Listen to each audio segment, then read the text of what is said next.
So for the casual stream today, we are going to be playing The Legend of Zelda: A Link to the Past.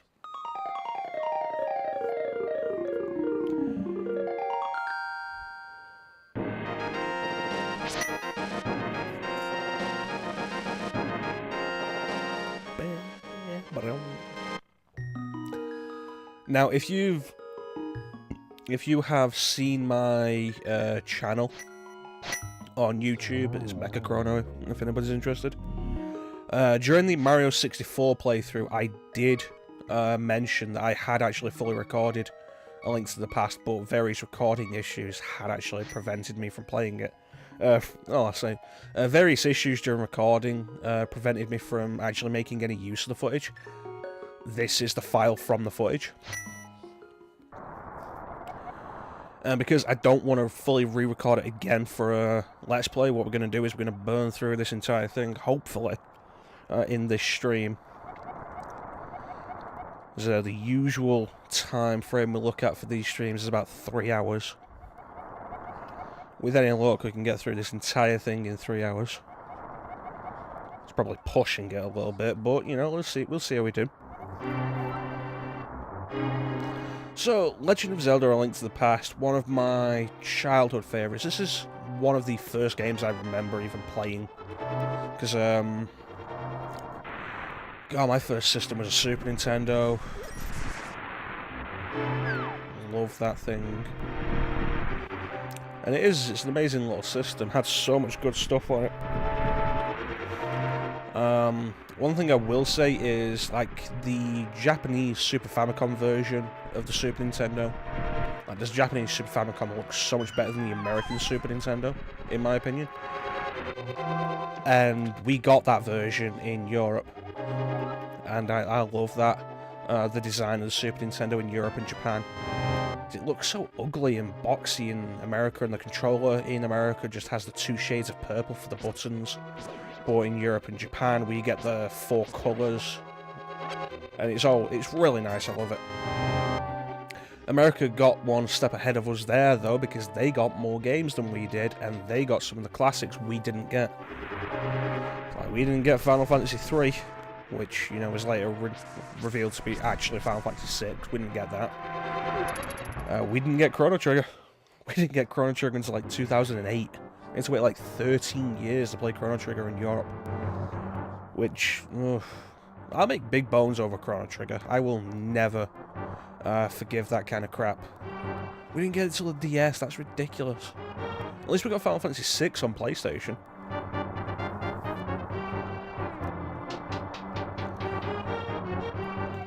That said, every now and then I will mention my online alias Chrono isn't actually a reference to Chrono Trigger. It's not a reference to Chrono Trigger, it's not a reference to Chrono Cross, it's actually completely coincidental. It happens to be a coincidence that I think Chrono Trigger is an amazing game.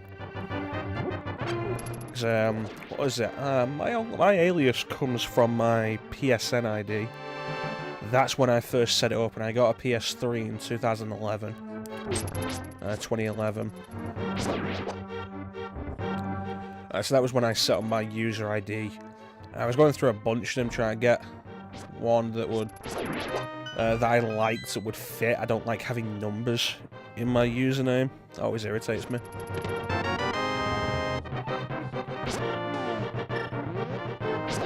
I don't want numbers, I don't want underscores or slashes or anything like that, so I always try to go for something that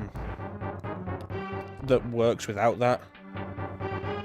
And there were a few things I tried, and eventually just went with Green Chrono. Was my username. And over the years, it's changed various ways. The Chrono's always been there. Mostly because when I started doing commentary, in fact, no, before I started doing commentary, my friends I did commentary with referred to me as Chrono, mostly just for convenience sake, because they all knew somebody who has the same name as me. They knew somebody else called Shaun, and to save confusion, they all just called me Chrono. So Chrono's been like the main sticking point of the name. And over the years, the first part's changed a little bit. Sometimes it's just been Chrono. It was originally Green Chrono, sometimes it's just been Chrono. Currently it's MechaChrono. Not really for any real reason, I just like the sound of it. MechaChrono. There was a bit where I was going under Sigma Chrono, but that didn't last long. So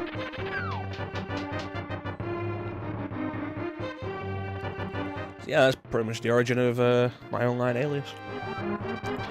Which means less now in the LPs and the stream, because the whole thing's basically, the LPs are Shaun Plays, the streams Shaun Streams, the channel's called MechaChrono, but beyond that it's like, yeah. The name itself doesn't really matter as much as it used to in these things.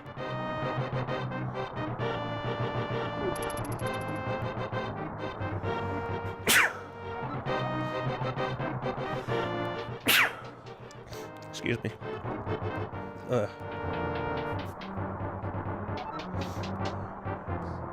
yeah, hopefully we'll get through all of the Link to the Past today.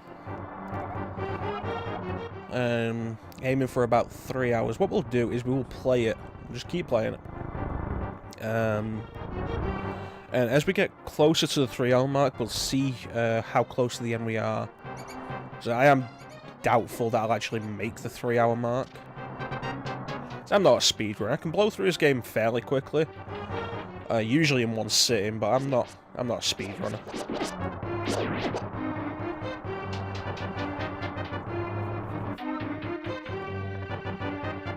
I know what I'm doing, I know where I'm going.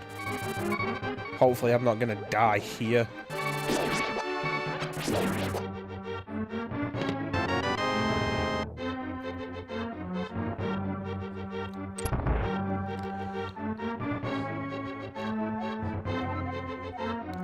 Link to the Past, though, I say, one of my earliest gaming memories. Grew up with the Super Nintendo, and I cannot remember whether my first game was this or Super Mario World. I will say in the end, I did prefer this. Not for any real reason, I just kind of gravitated towards this kind of game more than the platformers. Not that I don't like platformers. Although I did kind of fall out with platformers in recent years. Not that I don't like them, I just don't play them as much. It was a similar thing with first-person shooters.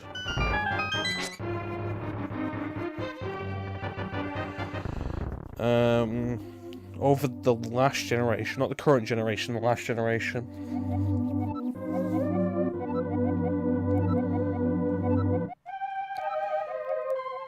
Because back on, what do we see?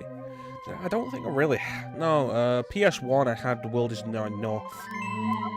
That was the first person shooter I had. I had GoldenEye on Nintendo 64, which was really fun. I didn't have Perfect Dark. But then, like, GameCube came along. I got the GameCube before I got Xbox or the PS2. And on the GameCube, I had Agent of the Fire and Nightfire, Time Splitters 2, Star Wars Jedi Knight 2 Jedi Outcast, which was a first-person shooter for, like, the first 7 levels, and then was actually a Jedi game, which was awesome.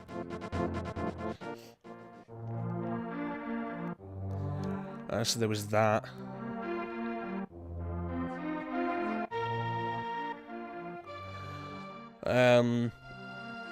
Was actually pretty big into the first 2 Halo games, which I want to do for the stream sometime. Start working through Halo. Go back and rediscover that somewhat. Hey Bane, how you doing?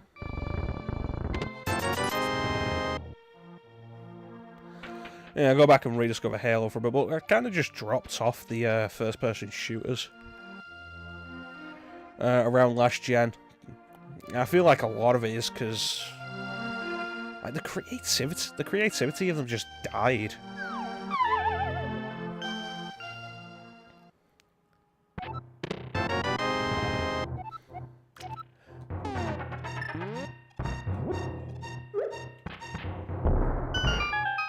It's like, almost everything became a modern military shooter. And, you know, you play one of them, you played them all, basically. So how you doing, Bane?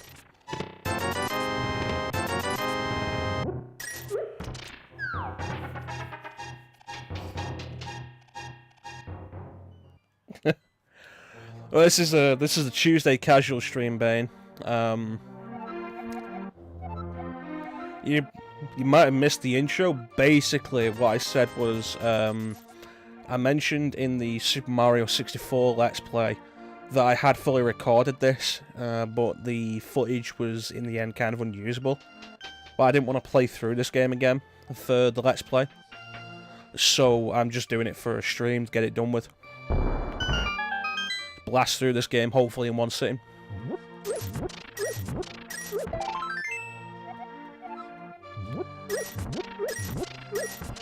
So we are actually playing this on the Super Nintendo Classic. That's why it's coming through so nice. Was kind of debating, do I want to do it on here or do I want to do it on the Wii U Virtual Console, but I went with this.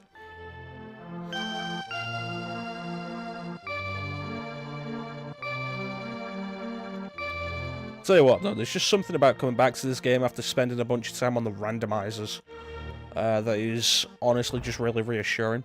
Like knowing where the stuff that I want is. The Mario portrait up at the top there.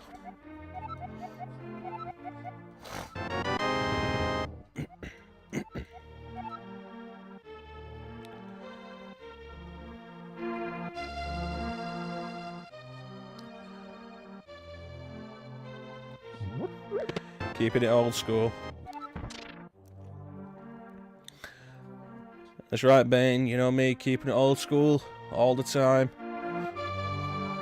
Yeah, hell, you know me, man. I'm usually walking around with a handheld that's like 2 generations old. So what am I doing at the minute? At the minute, the game I'm actually playing for myself is Wild Arms. Playing the original Wild Arms on PSP. Because I bought it ages ago on PSN. Started it, played like an hour of it, and then never really went back. Not because it was bad or anything, it's just that's what I was doing. Messing around. Having trouble staying focused on games. But yeah, at the minute I'm playing through Wild Arms on my PSP Go.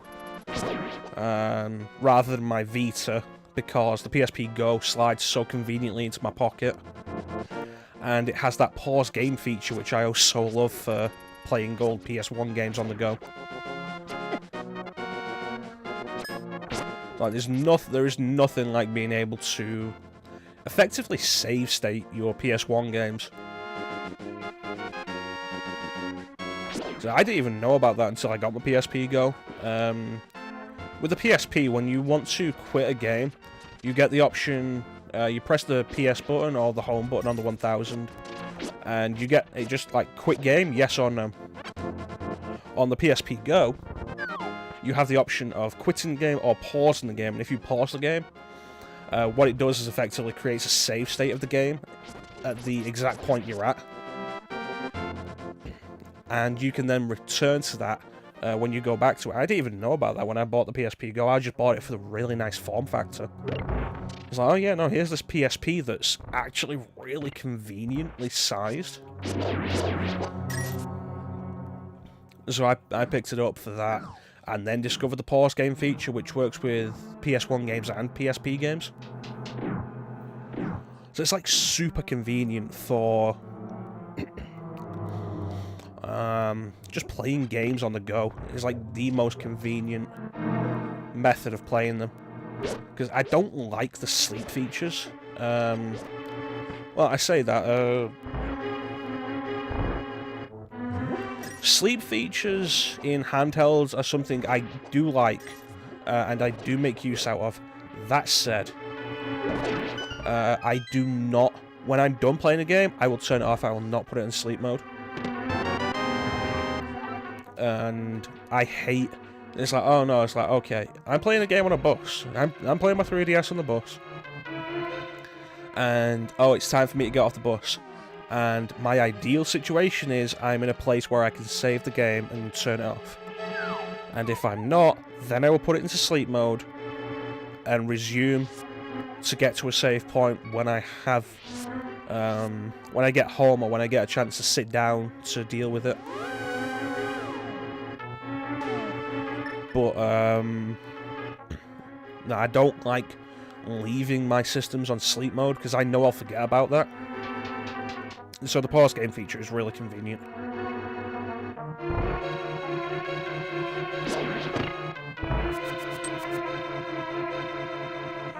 Honestly, Bane, rather than getting the PS1 Classic, the PS1 Mini, for Wild Arms, it is available as a PS1 Classic, and you've got a PS3, you could grab it on there. It'd be way cheaper, you wouldn't have to deal with the really bad emulation that the PS1 Mini has. And honestly, so far, I've been playing through Wild Arms. It's really fun. It's got a lot of really neat ideas that I quite like. That should have activated. I wasted all that health for nothing.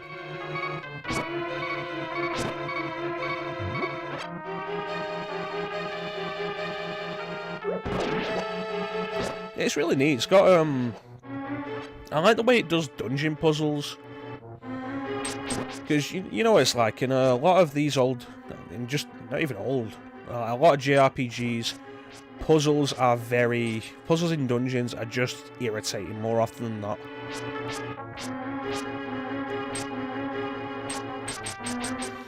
But Wild Arms has some really interesting mechanics for puzzles in dungeons. Like every character has a tool they can use that's exclusive to them. Like your main character, I cannot remember what his actual name is because I changed it. He has bombs to begin with, so you can use those in dungeons or on the overworld, and there are puzzles built around that.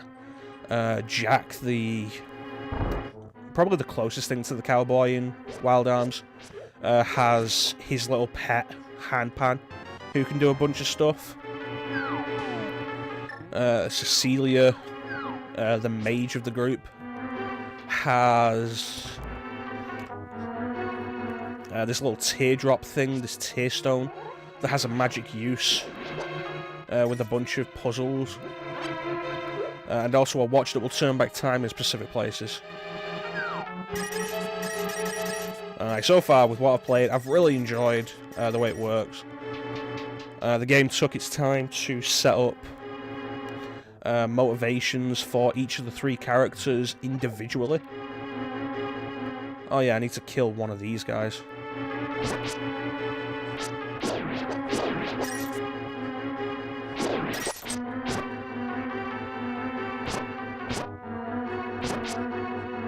Yeah, I'm just gonna shoot you.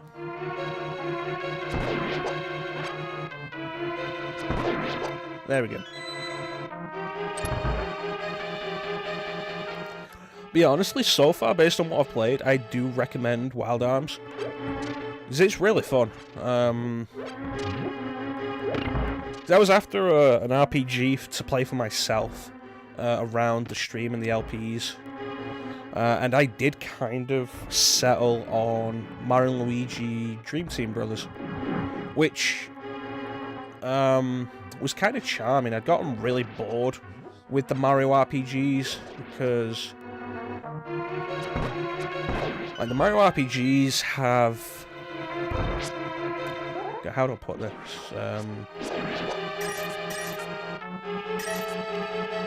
Mario RPGs can be charming and fun, but a lot of the time, the battles drag out a lot longer than they should, especially boss battles. Like Superstar Saga on Game Boy Advance is considered like the best of the Mario and Luigi games. I played it and I got really bored of it like 3 hours in, because all the boss battles were taking ages. And it's a game where the battles Like, to try and keep you involved, the battles have a, an active component to them. Where it's like, okay, press the,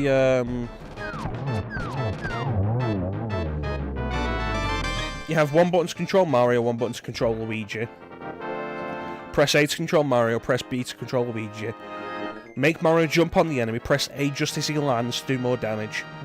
Same with Luigi with B. To dodge enemies, you need to jump with A and B, depending on which character they're going for. That kind of thing. It gives you a chance to dodge basically every enemy attack. And like, it can be really...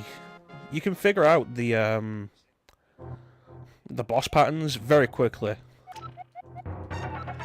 And generally, the boss battles will go on for, like, say maybe 20% of the time of the boss battle is you figuring out how to deal with the boss attacks, like all of the boss attacks. So you can dodge them or counter them, or essentially basically get through it without being hurt. And then the rest, like the other 80% of the boss fight, is just you avoiding all the attacks and dealing damage to the enemy until it's dead. And there's no real... At that point, your strategy's down. There's no real threat or variation to the whole thing. And I found it really boring. Hey, Starcer. Yeah, so I found that really boring. Dream Team Brothers, I was getting into... I found it kind of charming, honestly, despite a bunch of things. The battles seemed to go by quicker, which was good. I will say, though, like, my biggest problem with the Mario and Luigi series was still there. Because Mario and Luigi series, just like the Mario RPGs, are more comedic than most RPG series. And the Mario and Luigi series has one joke. And that is, oh, Luigi.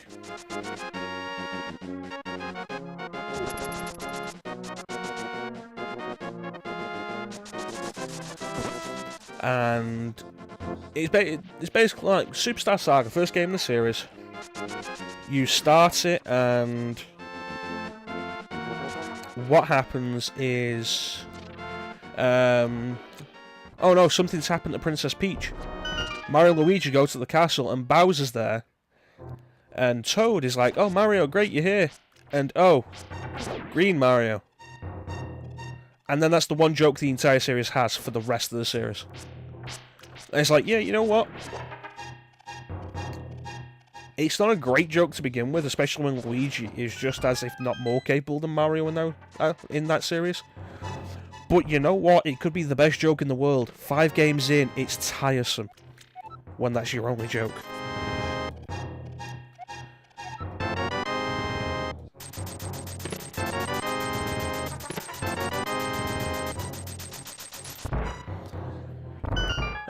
But I was playing through Dream Team Brothers, getting like just dealing with that.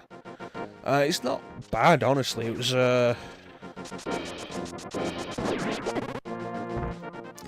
pressed the wrong button there, but I'm gonna want to keep the bombs out. Got them out of the way. It's not bad. I just kind of decided, you know what? I'm like 5 hours into this, and the charm's wearing off. So I stuck my PSP on, and it's like, oh, what have I got here that I can throw some time into? Oh, Wild Arms, yeah, I've been meaning to play that for a while. And I started Wild Arms, and it was like,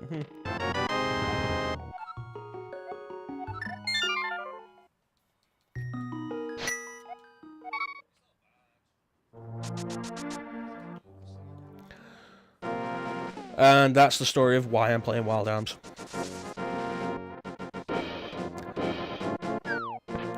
Complete inbox Mystic Quest Legend. How much did that set you back, Bane?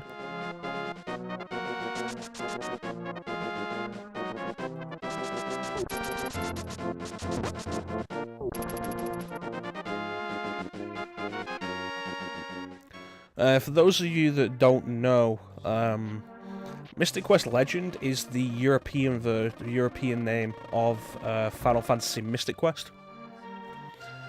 I think it's the second. You know, I don't need bombs. £25. That's £25 is really good for that.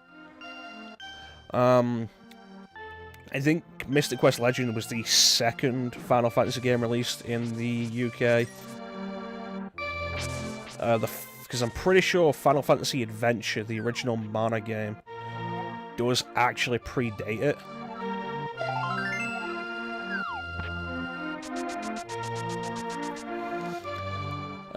It was released in Europe as just Mystic Quest, I'm pretty sure. Because I know me and Bane had this discussion at some point about it, because I was sure there was another game released under the Mystic Quest name in Europe. And I ended up looking into it, and we had this discussion at some point.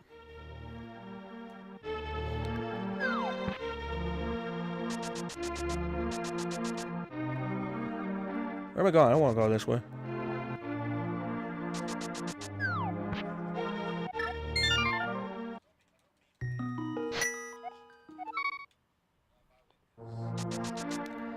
So yeah, Final Fantasy Mystic Quest, like I say, being one of the earliest Final Fantasy games we got. So, Bane, you'll know. That is the wrong way. Bane, you'll know. Did we get the Legend games on Game Boy? It's like, yeah, we got Final Fantasy Adventure. Adventure is actually... It's a spin-off. It's the first Seiken Densetsu game. It's the first Mana game. But did we get Legend in the UK on Game Boy?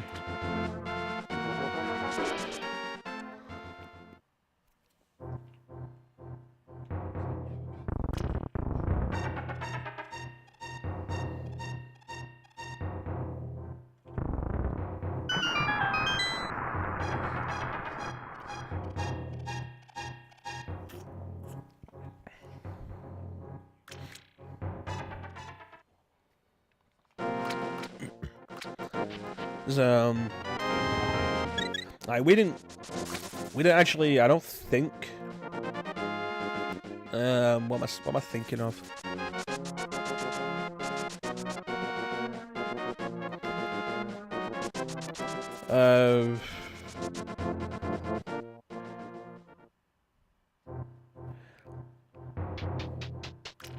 Final Fantasy Adventure was released in Europe as Final Fantasy Adventure. I'm sure it was released as Mystic Quest, which is why Mystic Quest was released as Mystic Quest Legend. Because I know we had this discussion at some point, Bane. Or was it the first Final Fantasy Legend we got as Mystic Quest?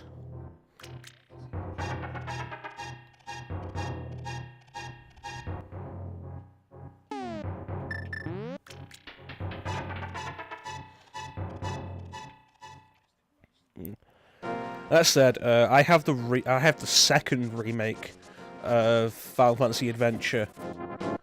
How dare you?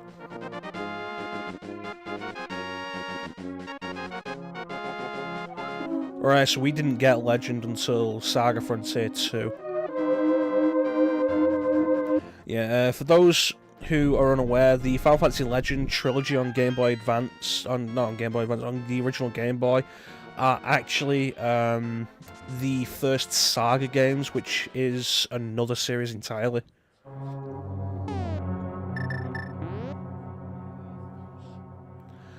But yeah, that would mean that I am thinking of Final Fantasy Adventure was released as Mystic Quest. So if you can, look it up, because I'm pretty sure that's what it is. I know we had that discussion.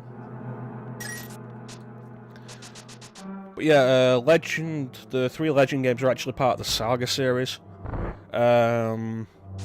Which is really kind of interesting. A really interesting series that hasn't seen that much traction outside Japan. The US did get a bunch of them. They got the Legend Trilogy, which is why you can get those in English. They got Saga Frontier 1 and 2. They got the Romancing Saga remake on PS2, which I think we might have got as well, but I'd have to look into that. They got Unlimited Saga on PS2, which we also got.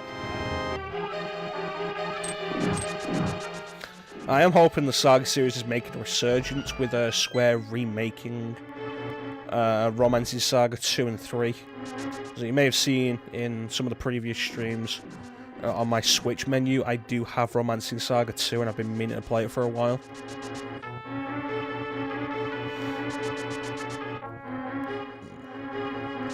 But yeah, like, until Final Fantasy VII came along, we did not get any game under the name Final Fantasy in Europe. I'm dead sure of that.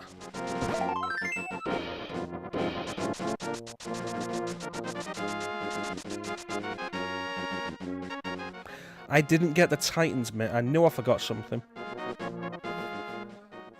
Not the Titan's Mitt, the Power Glove. This is the problem with talking while you're playing these games. It's like, I know this game like the back of my hand, but I'm only like maybe a quarter focusing on it while I'm trying to make sure I know what I'm actually talking about. So it's like, oh no, I'm missing stuff that I really shouldn't be. Should be doing better than this.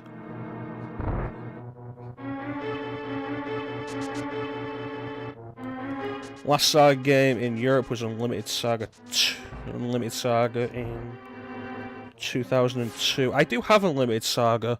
I remember I have it in really good condition. I bought it for £3 from a market. It's in really good condition. It has a really nice box with a sleeve on it. There's a really nice sleeve. I haven't played it. I've heard it's really bad, but it's something I do want to try myself. Because that's just how I am. I don't want to take anybody else's opinion on these things. That's why I played all the way through Final Fantasy 13 before I said it was bad. Everybody was saying 13 was bad. I wanted to see for myself. That said, I do want to revisit 13. Give it another chance.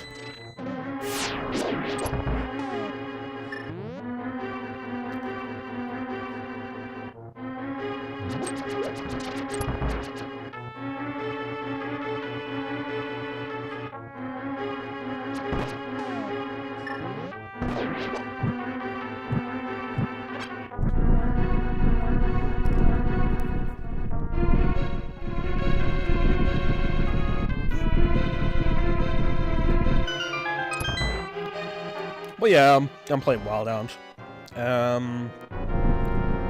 It's really kind of interesting as a PS1 RPG that predates Final Fantasy VII. Because like, as far as I consider, there are 2 points of time for RPGs on PS1. There's pre-7 and there's post-7. Because 7 changed everything. Whether you like 7 or not, whether you think it's overrated, 7 changed everything.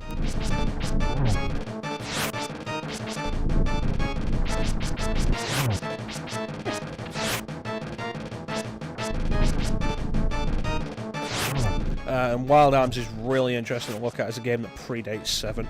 As an RPG that predates 7.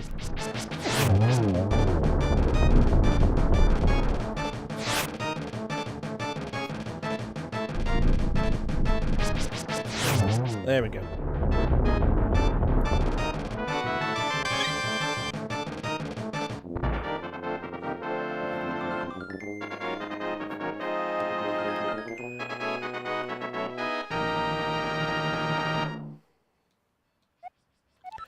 Alright, with 35 minutes in, 2 pendants down.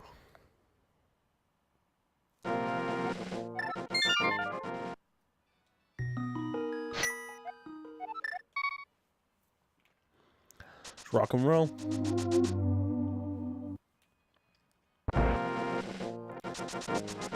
So yeah, Link to the Past is a game that I will go through probably several times a year. Because it's so convenient and easy to go through. If you know what you're doing, and I do. A lot of the stuff that I'm doing in this game, I honestly can't even tell you how I know to do it because I've just known it for so long. It's one of those things, like, when you've played a game for so long and you don't remember how you know some of the more obscure stuff that you're supposed to do, because you've known how to do all that for so long.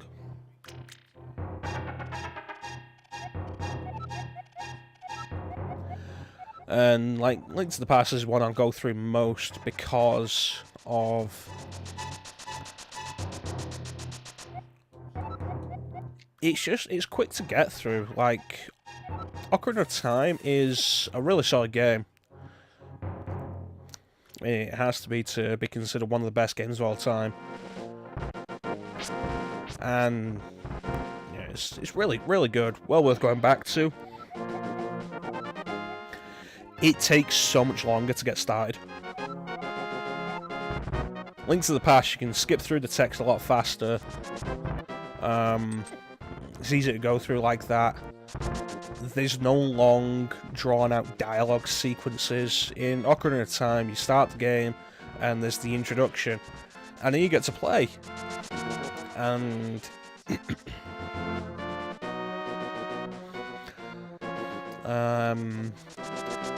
you get the sword and the shield, you go to the Great Deku Tree, cutscene. You can't speed up the text while Deku Tree talks. Then you get to go into the Great Deku Tree and do the first boss. Do the first dungeon, first boss. And then... cutscene. Again, can't speed up the text.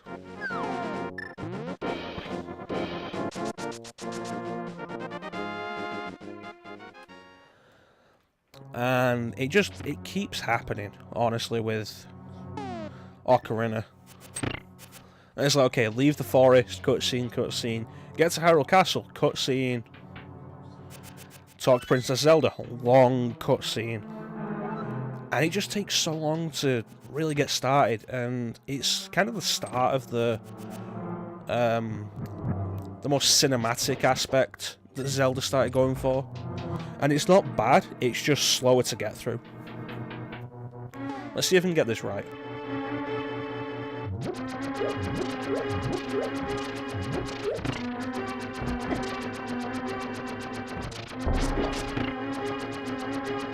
Awesome. Yeah, it's just slower to get through, and Link to the Past is so much quicker to get through, and it's so easy to have a way to play it. Like the Super Nintendo version's been re-released a bunch. You can get it on Game Boy Advance to play it portable, and the new 3DS has the Super Nintendo Virtual Console with it on, so that's another way to play it. So it's the main reason why I'll go through it again. It's just so easy to, so quick to get through, honestly.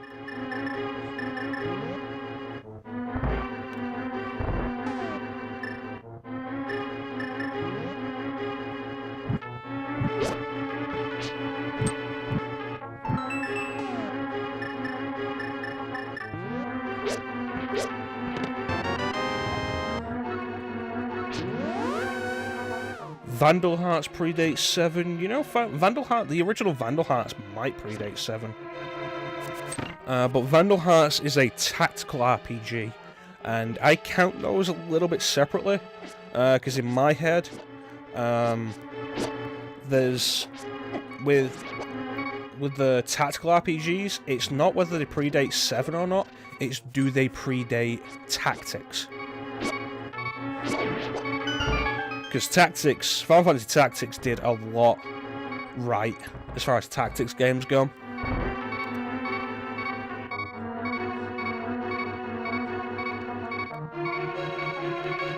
I mean, don't get me wrong, there are tactics games that came out before that. Like, the closest true precursor to Final Fantasy Tactics is Tactics Ogre on Super Nintendo, which... I don't remember if that did come out outside Japan on Super Nintendo. But it was developed by almost entirely the same team.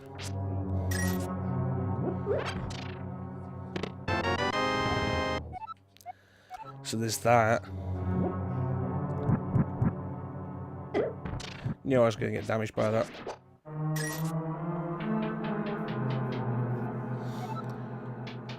I need to spend more time with the Tactics series, actually. Because Bane knows I have pretty much the entire Tactics series. I have, thanks to the USBSN, I do have the original Tactics, which was not released over here. I have Tactics Advance, I have Tactics A2 Grimoire of the Rift. I have War of the Lions on PSP. I also have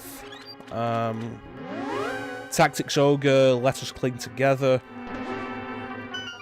The PSP remake of the original Tactics Ogre. Come on, I don't want to fall, damn it! Yeah, I have a Tactics Ogre, Let Us Cling Together, the PSP remake of that. I also have Tactics Ogre, The Knight of Lodis on Game Boy Advance. Like, all games that I really want to get into.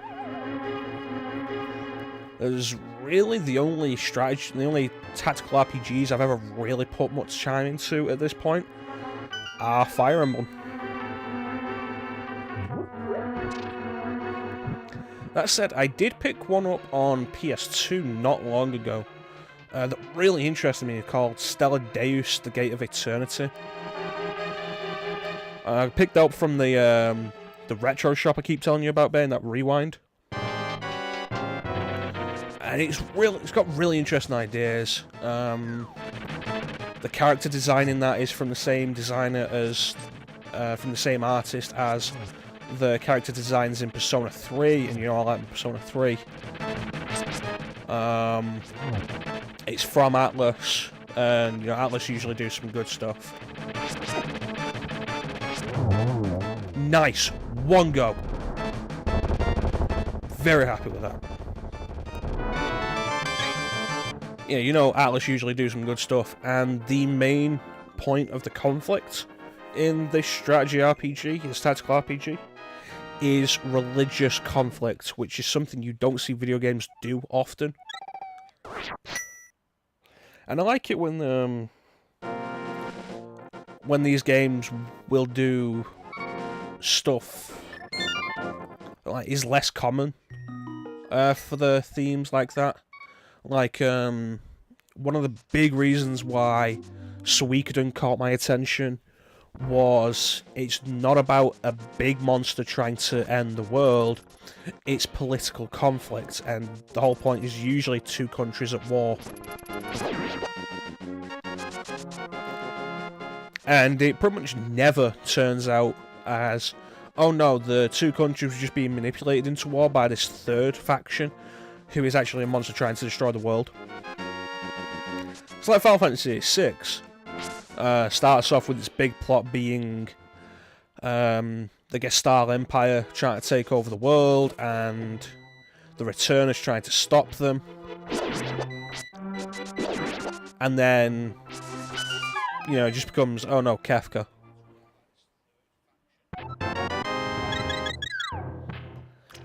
So, like, Suikoden, with its straight focus on the political stuff, is really interesting to me. Stellar Deus, like I say, religious conflict. Why is there a war? Religious conflict. You can always count on Atlas to do this really unusual stuff that a lot of other companies wouldn't touch. I mean, Atlas has a big history with the whole religious stuff. Shin Megami Tensei is basically a game about religion anyway. Here we go.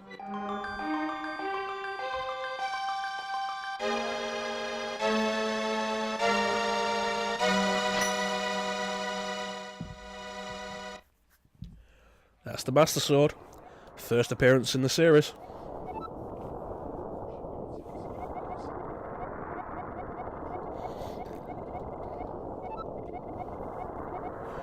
Yeah, I do need to actually sit down and do the Tactics series properly.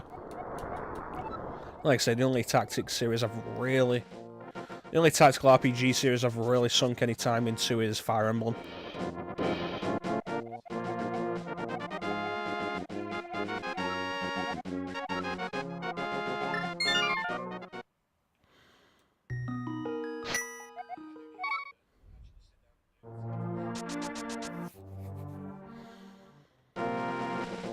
Don't get me wrong, Fire Emblem's good.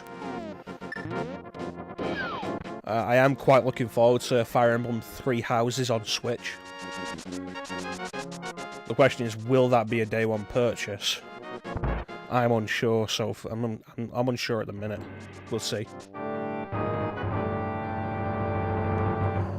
But no, I need to spend more time on Final Fantasy Tactics.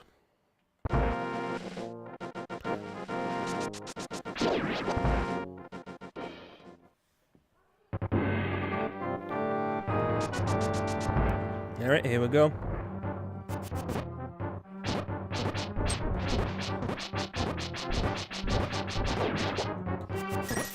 So the Master Sword is actually more powerful than the... I think it's called the Fighter's Sword. The one we start with. So we are actually doing more damage. You won't really notice it with these enemies because these are enemies that first appear here. And I think for a bunch of these enemies they only appear here actually.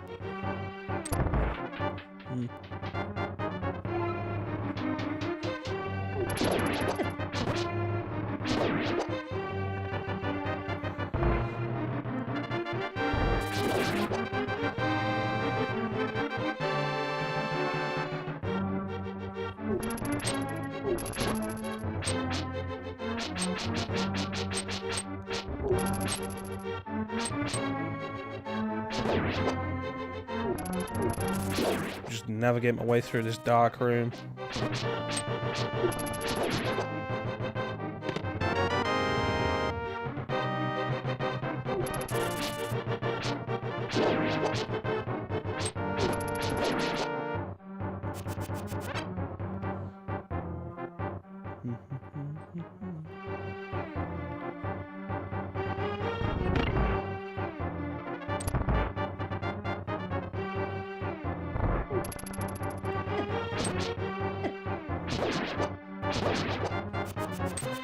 You know what? I'll say that fair.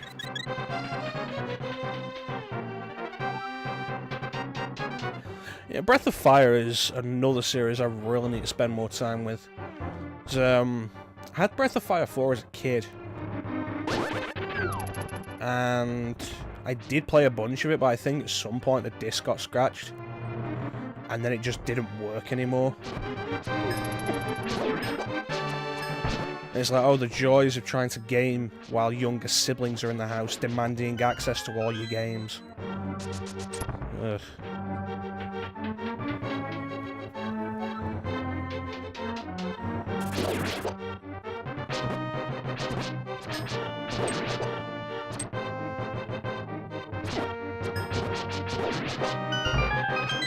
Yeah, I need to throw more time into Breath of Fire. I tried playing Breath of Fire 3 at one point on the PSP, and didn't get too far. It felt really slow. Which is something I really need to get more acquainted with, actually. I say acquainted, I need to get reacquainted with slow RPGs. Because, like, it's been noted on the stream several times that I really do love Skies of Arcadia. Try going back to that game is slow.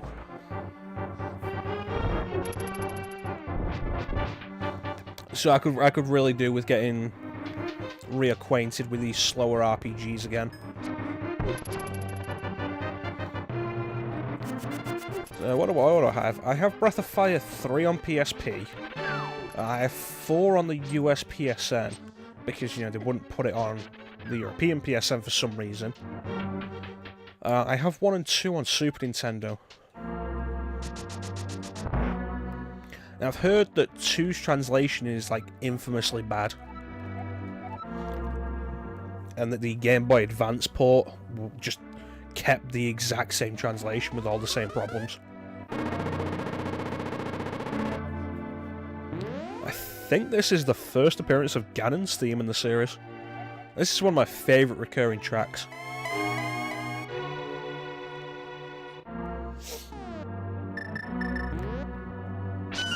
Let's show off a little something something.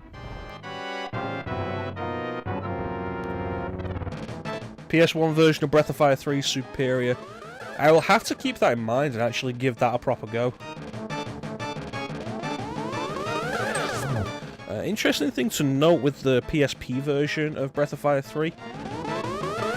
It is not available in the US because Sony of America has this weird... In fact, let me go over here, just in case. Because if he does that, that does not hit horizontally. Sony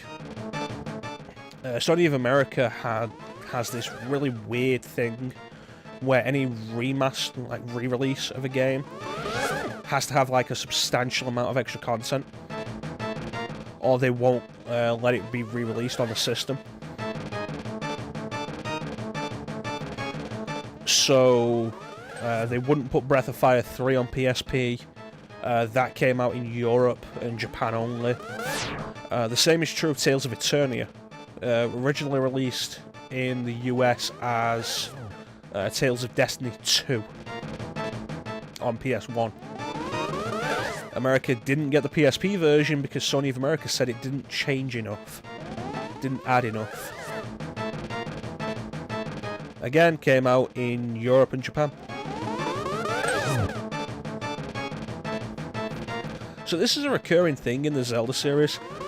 The tennis boss battles where you'll fight a boss by reflecting the magic back at them. And another recurring thing is that you can reflect the magic back at the boss with various items.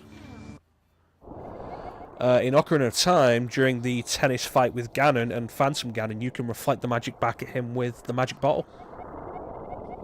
In this, it's the bug catching net. In Twilight Princess, you can distract Ganon during the final sword battle with him by throwing your fishing rod. It's just these weird, funny things they keep doing with Ganon. But that wasn't Ganon, that was Aghanim, and this is the first time that a tennis fight appears and the bug catching net, or like anything like that, can do anything like that.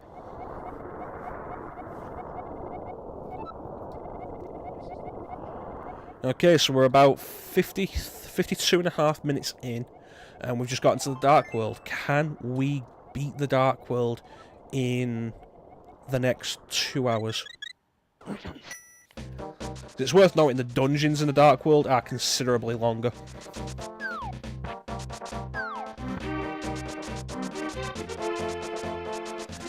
But yeah, you know the Breath of Fire series better than I do, Bane. I will take your word on that, and you know what? I want the flippers now. Yeah, I'll take your word on that, and I will see about doing the PS1 version instead. How's the translation on it?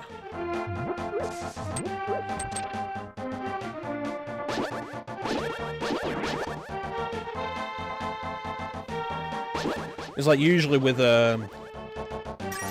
stuff like the PS1 RPGs and strategy RPGs, what I do is I try to, if they've been re-released, I try to go with the re-release with a better translation. Final Fantasy Tactics is a good example of that, because Tactics is kind of well known for having a really solid story, but a pretty bad, crazy translation in the PS1 version that the PSP version fixes. And so, like, is the PS1 version of Breath of Fire 3, does it have a decent translation?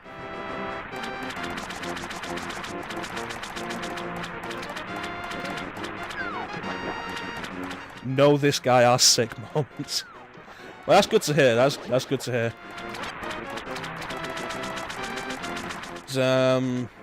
I say I'm playing this on the Super Nintendo Mini, and I'm gonna be getting to Final Fantasy VI at some point. And my question that I have with that I've been debating with myself is, what version of Final Fantasy VI do I play? Do I play the version on here, which is the original Super Nintendo version? Do I play the version on the PS1, which is the version we originally got in Europe? Or do I play the Game Boy Advance version, which has the better translation? Bearing in mind that the translation for 6 isn't actually a bad translation to begin with. It's like the whole translation thing is something really considering. That said, like, you end up with stuff like, I think the mobile version of War of the Lions is considered like the definitive version of Tactics, because it has all of the improvements that War of the Lions had, but they removed the slowdown that was in the PSP version that was there for some reason.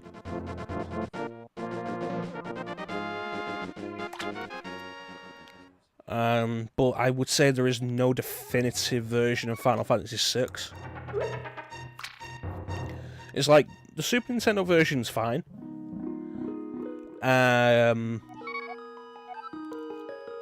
It loads faster than the PS1 version. The music is better than the Game Boy Advance version. But the translation isn't...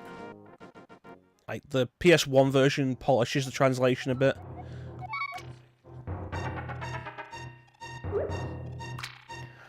The PS1 version has the longer load times, which doesn't bother me for the battles, but the menus, when you go into the menu, takes like 2 seconds or so to load.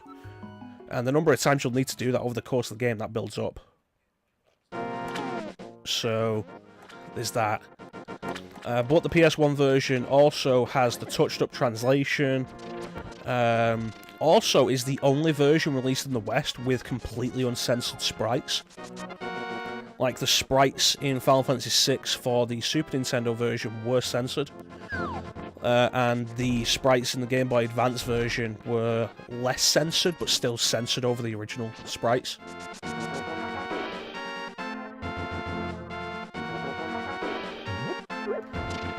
The GBA version has like the most polished translation, although whether it's better than the original translation is mostly down to personal opinion from what I can tell.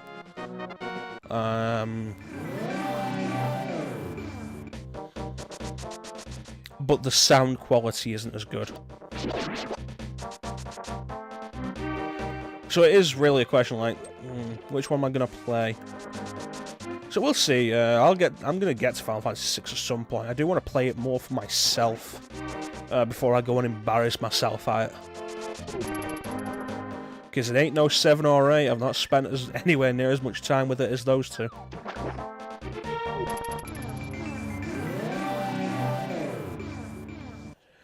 Yeah, I agree. The way Capcom is, I know Breath of Fire. I know you are not overly happy with Dragon Quarter as like the conclusion of the series. By conclusion, I mean like the last game in the series. And yeah, you are right. Breath of Fire 6 is a joke. So for those of you who don't know, Breath of Fire 6 was a browser social game. Was it a social game? It was a browser game. I remember that. It's like, oh yeah, remember this highly revered RPG series we've got? We're bringing out Breath of Fire 6 on your browser. Oh. And like I say, not spent much time on Breath of Fire, but I feel where you're coming from in a bunch of aspects as a Suikoden fan, because Konami's not touched Suikoden properly in a long time either. That said, Suikoden Tearcrease, which came out on the DS, I know a lot of people weren't happy with it. It was the game that got me into the series, honestly. Suikoden Tearcrease is at least an actual RPG.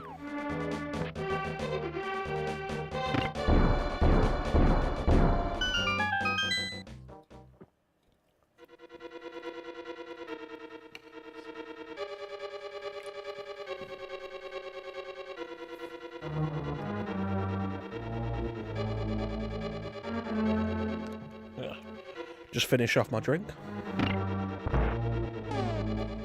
I am probably going to need bombs. Need bombs. So this is the Palace of Darkness. This is the first Dark World dungeon. Yeah, it is interesting to think about.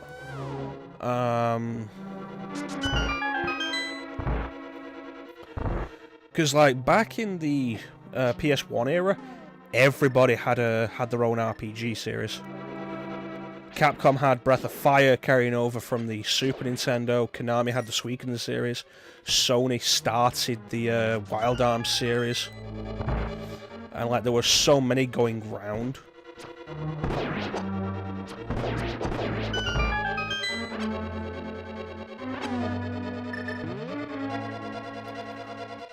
But, like, pretty much all these series have died for no real reason. Like, as far as I'm aware, Breath of Fire Dragon Quarter might have sold less than 4. Though, to be fair, it's a very different game to the rest of the series, I know that.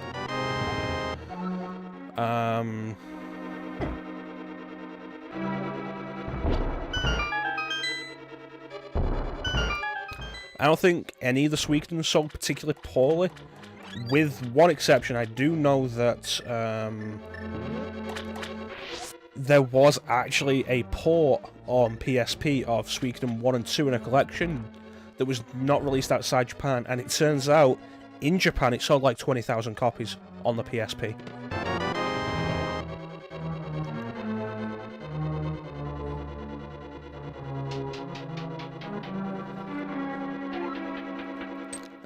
Wild Arms, I don't think ever sold particularly badly, and they did enough games in the series to build a fan base, so like, God knows why they just kind of stopped with them. No, I never do the dungeons in Link to the Past in order. My usual method is we need to do this dungeon to get the hammer, which gives us more access to the Dark World. And then, in general, I always go for Thieves' Town after that to get the Titan's Mitt, which will then give me access to the Tempered Sword, which means I'm doing more damage like as early as possible.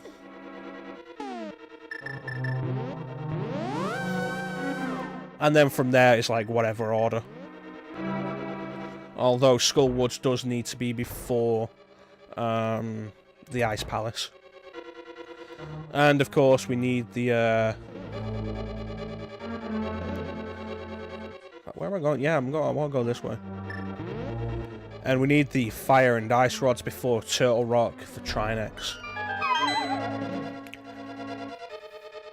So yeah, the order we're looking at is probably going to be 1, 4. Let's say 2. Because I do like the hook shot. 1, 4, 2, 3, 6, 5, 7. And of course, I always go for Misery Maya before the Ice Palace, because having the Cane of Samaria allows me to completely skip that one irritating puzzle in the Ice Palace that makes you go around the entire dungeon again.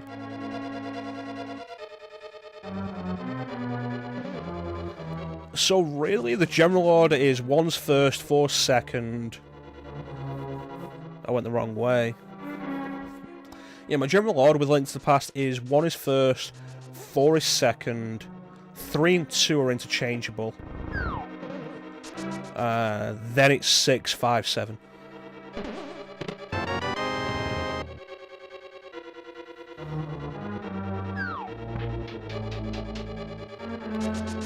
Yeah, I should really play through Link Between Worlds again. I only did it once, and I really enjoyed that. So when I got my 3DS, because I got my 3DS, okay, I need you to get out of the way. I got my 3DS fairly late. I ended up buying the new 3DS XL when I first got my 3DS. Because I went with Vita first, and that is not a choice I regret. I do love my Vita. But when I got the 3DS, there was plenty for it that I was interested in. Shin Megami Tensei 4 was a big one. But as a big Zelda fan, I really wanted Link Between Worlds. So I got Link Between Worlds. I got Ocarina 3D, actually, when I got my 3DS. Because, you know, big Zelda fan, Ocarina 3D. Yeah, damn right I got that. And I played through Ocarina 3D first before I did Link Between Worlds. And the way I handled that was I did like a dungeon a day. Mostly so I didn't burn myself out. I played Ocarina a lot on Nintendo 64 as a kid. Like, enough that, you know, there was a point where I was like, you know, I don't really want to see this game anymore for a long time. And I got it on 3DS, and it was still a little bit like, I do love this game, and I do see all the brilliant stuff in it. But, you know, I don't want to sit down and just play this until I'm done. Like, let's have regular breaks so I don't get overly bored with the game. And like, I finished Ocarina 3D, and I started Link Between Worlds after that. And I did intend to do the same thing.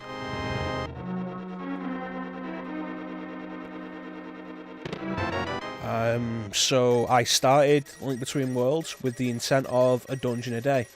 I then finished it in 2 days. Because it was actually really damn good.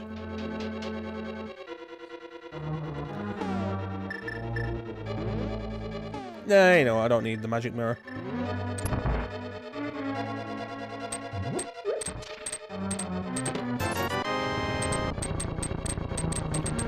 Yeah, the new 2DS XL is a fine way to play the 3DS, because let's be fair, the 3D is a gimmick and always was.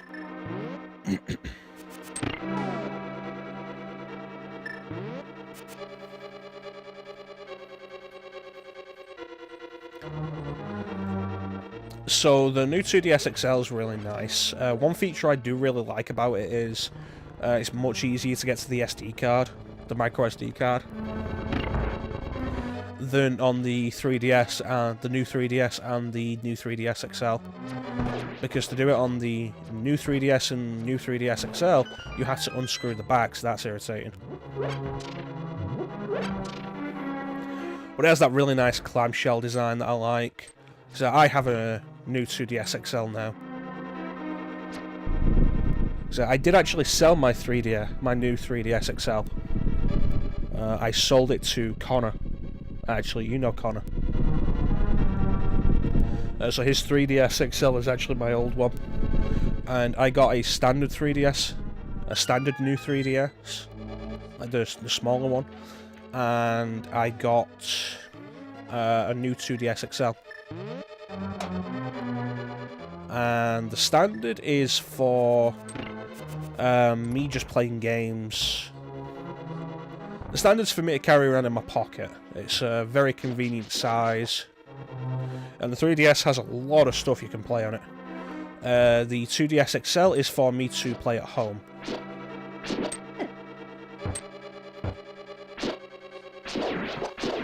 And it's a very nice system.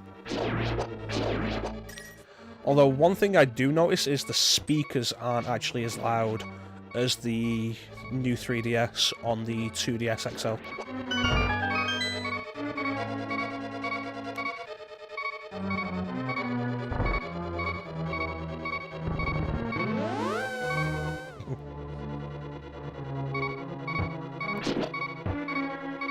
Yeah, I don't think the speakers on the 2DS XL are as loud as the 3DS, or the new 3DS. So this is the Helmasaur King.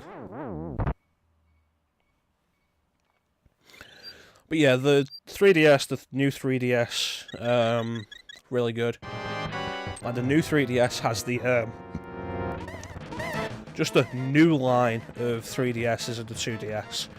Have the Super Nintendo Virtual Console functionality, which is great. So now you can play this game on the go, and you don't need to worry about the sound quality of the Game Boy Advance version. Just like having played this game as much as I have,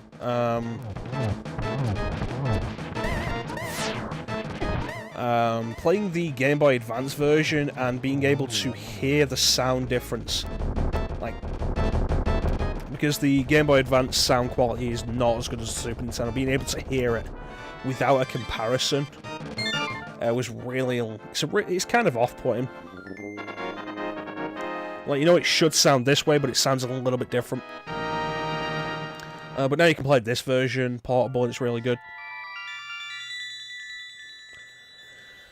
Shin Megami Tensei 4 is really good on just 3DS. It's really accessible as well. If you're going to get into the series these days, I recommend that. Either that or Strange Journey Redux on 3DS, which is also more accessible. The Virtual Console on there is pretty decent, like the Game Boy and the Game Boy Color stuff. It's like, hey, you ever wanted to try Shantae? Well, yeah, good luck picking up a physical copy, because that's a game released on Game Boy Color after the Advance came out, so of course it didn't sell well, and now physical copies go for an exceedingly high price. But the 3DS Virtual Console has Shantae on it. The big downside is that the 3DS Virtual Console is running a Game Boy Color emulator. And Shantae is one of those rare Game Boy Color games that has extras if you play it in a Game Boy Advance. So I would have really liked it if they could give you those extras. It's kind of irritating as well, because the extras don't even require a Game Boy Advance for any real reason. It's just, oh yeah, no, you play this in Game Boy Advance, here, have this. It's not like in Link's Awakening DX, where the Color Dungeon actually does need colour. Yeah, Shantae is really good, and it's easy to pick up on 3DS thanks to the Virtual Console. Where am I going now? Thieves Town.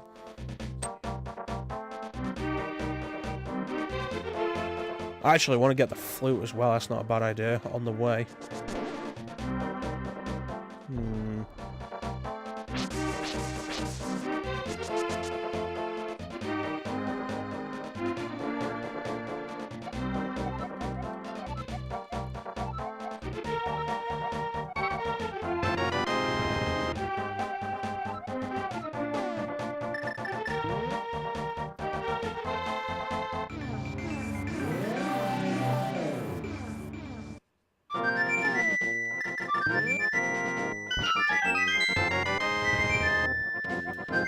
It's always so much fun when you don't remember where that is. Like, as a kid, I could never remember where that actually was, so I'd dig up like this entire meadow.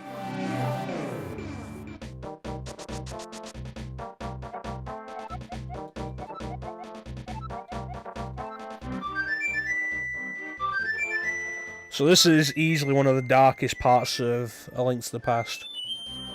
Zelda's full of really dark stuff if you actually pay attention.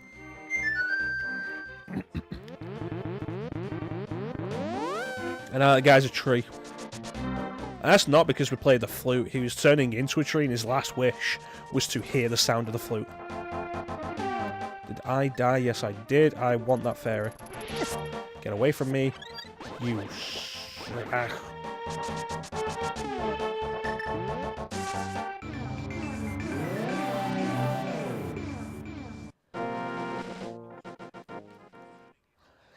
Yeah, Ocarina has a bunch of really dark stuff that we don't generally pay attention to, but it's there. And then, of course, Majora's Mask is darkness. Like Legend of Zelda, the darkness.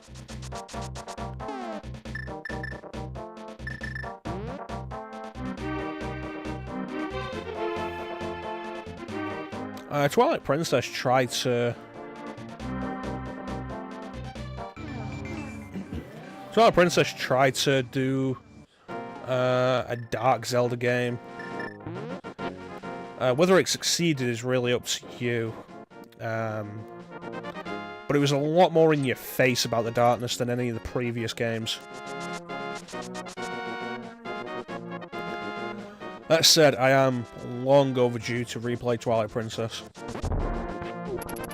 I don't replay that game anywhere near as often as any of the others. Largely for the same reason as Ocarina, but on a greater scale. Twilight Princess takes so long to get started. So what was it? Last time I played through it, it took me 3 hours to get to the first dungeon. Because Twilight Princess just draws everything out so much.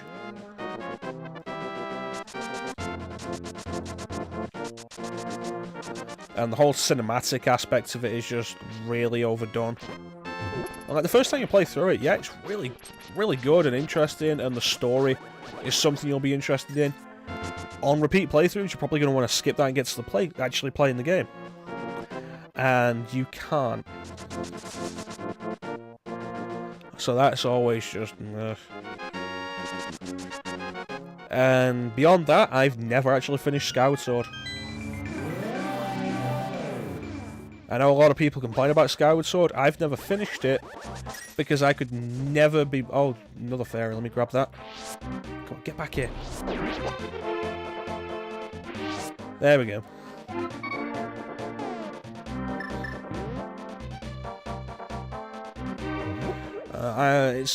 The reason I've never finished Skyward Sword is I can never be bothered with motion controls. It's like I have Metroid Prime Trilogy. I've never actually... I love Metroid, I love Metroid Prime, I do really enjoy Metroid Prime 2. I've never finished 3, because I cannot be bothered with the motion controls.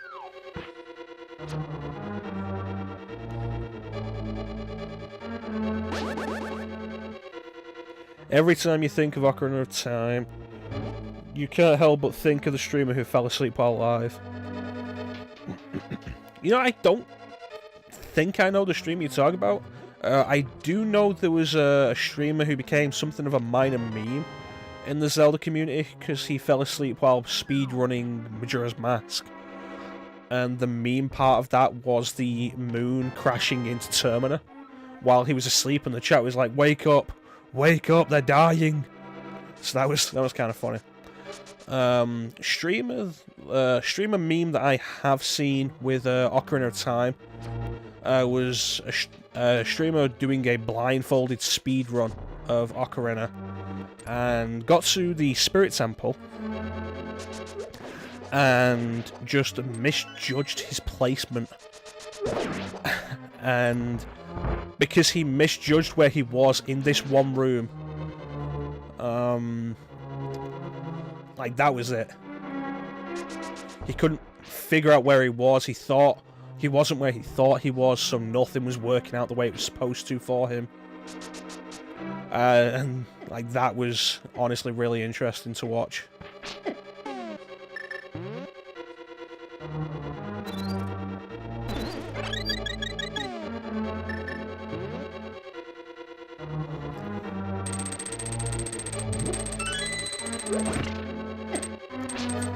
Seriously though, speedruns, man. Gotta have respect for the speedrunners.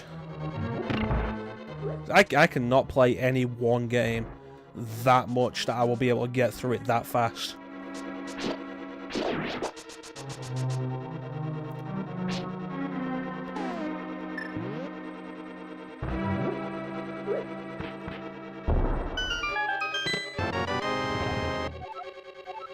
Even then, like, my temperament is just... My temperament is really not suited to the repeated failures of speedrunning. Because, like, you see speedrunners, and the speedruns you see, the ones that you're actually going to get the notice of, the ones you're going to notice, are the ones that succeed. And there is a lot of failure to get to the success. And that's not something I can deal with, like that much failure.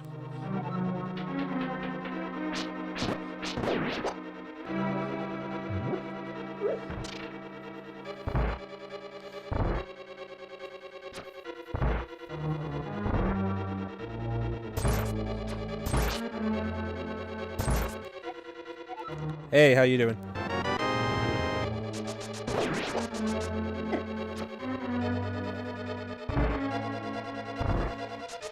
The good news is, so far, everything's going pretty good. Hour and 20 minutes. We're almost done with this dungeon. So that's 2 of the 8 of Dark World down. What dungeon's going to give me some trouble? Let me think. Skull Wood shouldn't be so bad.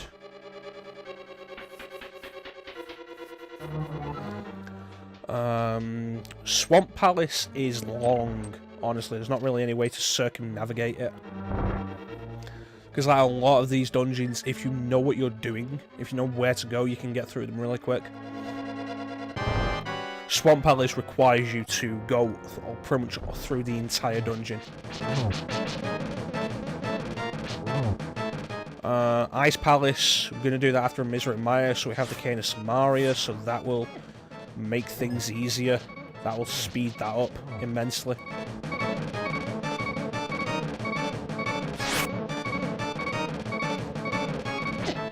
Damn it.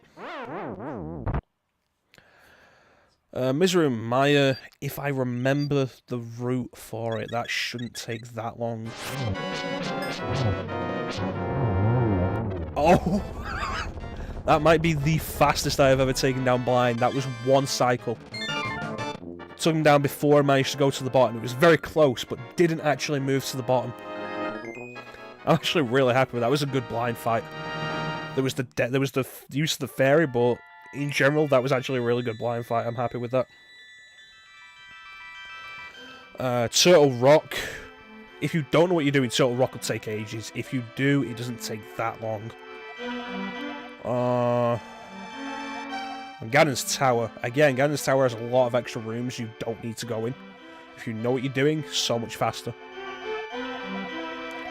So yeah, the big trouble is really going to be Swamp Palace.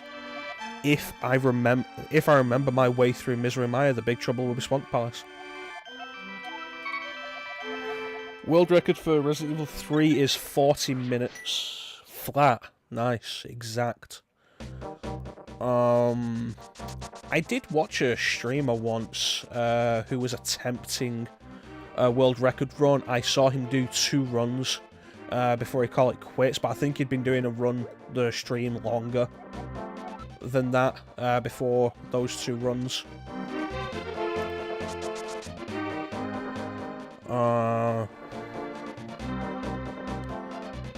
And he had it down to like 40. He was within like 2 minutes of the world record at the time, which I think at the time was like 43 minutes or something, or 45.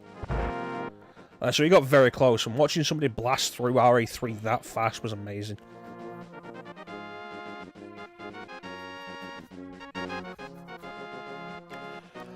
It's like the RE2 stream I did. Both scenarios were, to be fair, both scenarios were fairly quick. And by that I mean, you know, like, both scenarios were fast enough for an A rank. Nowhere near world record time. But PS1, I think the world record on PS1 is like 1 hour and 12 minutes or something on Claire.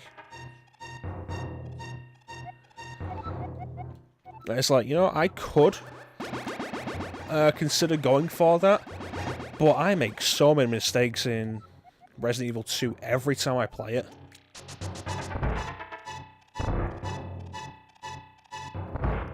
Is that the 1 hour 19? Is that the best time you've got for 2 or 3, Bane?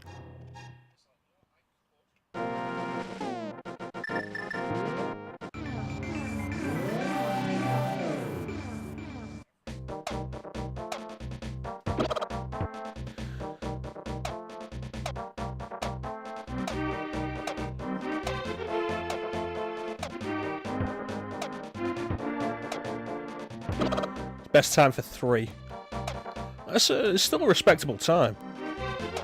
Especially if you're not actually able to sit at home every day and just play it over and over until you get that.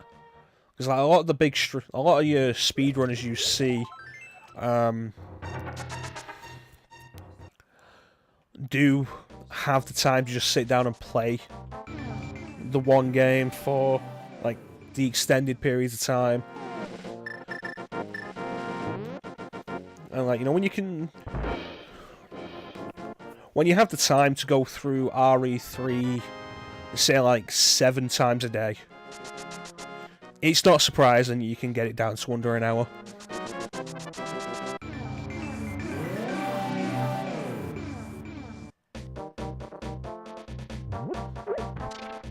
Yeah, like if I was gonna speedrun a game, it'd be RE2. But I make so many mistakes every time I play RE2. Like, I'll run into walls way too often. Ugh. And like, there's the damage that I'll take, which can be kind of... And I never... I have the wrong mindset for a lot of it. I never really feel all that comfortable.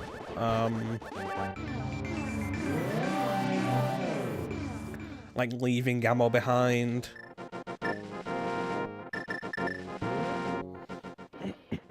It's like, will I need that ammo later? Will I be capable of dealing with the threats later that I need to deal with without getting this ammo? Or without getting these herbs? It's like, a lot of it is just lack of confidence in my own skills. I can play RE2 fine. Speedrun, probably not. So let's get Swamp Palace out of the way, because this is probably going to be the longest dungeon. Yeah, RE3 is really interesting with that, because it's like the only one of the classic games that has a randomization mechanic that is not something you can select. Like RE2 on the Nintendo 64. RE2 on the Nintendo 64 has the item randomizer mode, which is really interesting. But of course, in RE3, you don't get to choose. RE3 will just randomize things up. And it's like, will you get the grenade launcher in the RPD in the Stars office, or will you get the Magnum?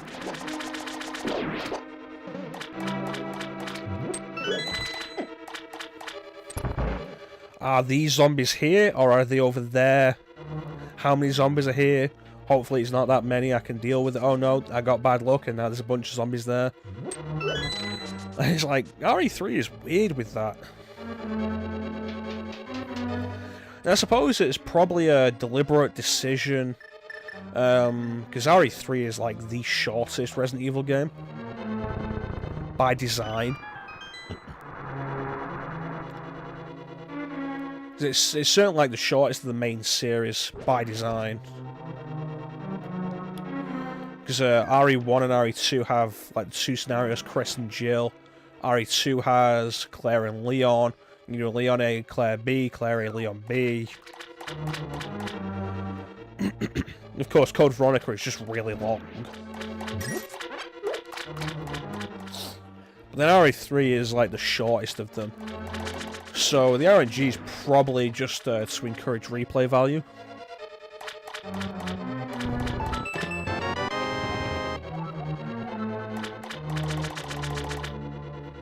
I think a lot of the bigger speedrunners you see in the Resident Evil community, the only name I can remember off the top of my head is Carcinogen. I'm gonna need that actually, aren't I?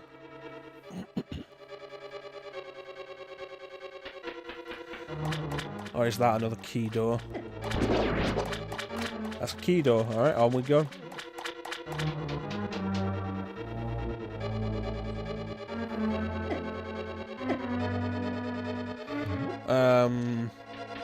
Well, I'm pretty sure, like, any big speedrunner with Resident Evil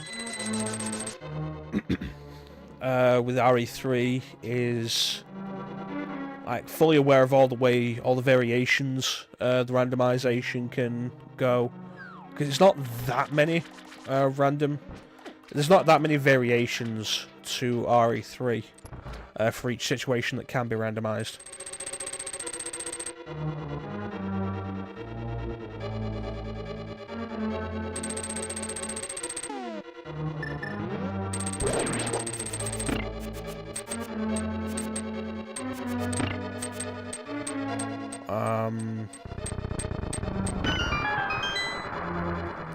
Yeah, I think like they're generally aware of like all the variations it can go in.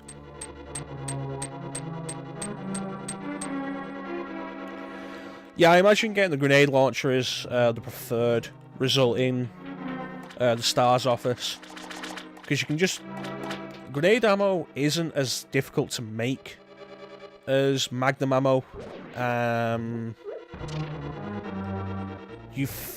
think you find grenade ammo. I know you find it more frequently than the Magnum ammo. I think there's only the one place in the park where you find Magnum ammo in RE3.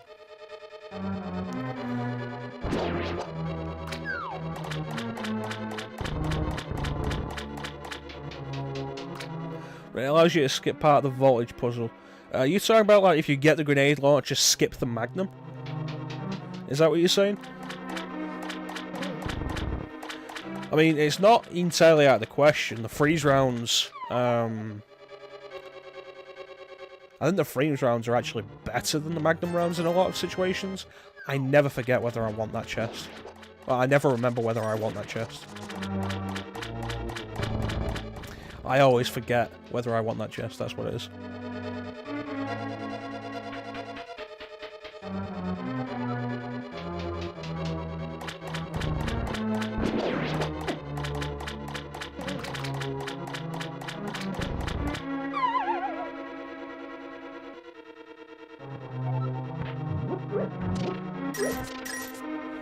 Yeah, it's like, to create Magnum ammo in RE3, you need 3 Cs. 3 C gunpowders. And what is it? You need to combine A and B to create a C. I don't think you ever find C powder anywhere.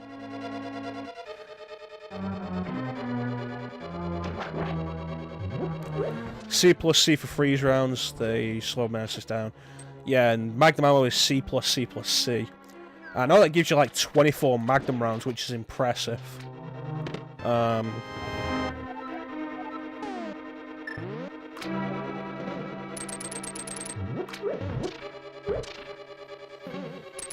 need another key.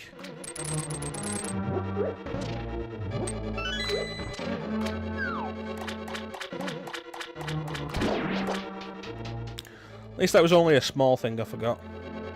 God damn it.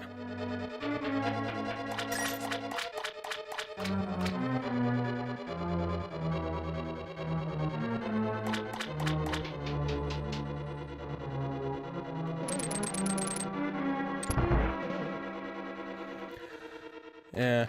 As I know freeze rounds do work really well on Nemesis, if you hit him with them, but I imagine in a speedrun you're not actually trying to take Nemesis down. Except for those 2 times.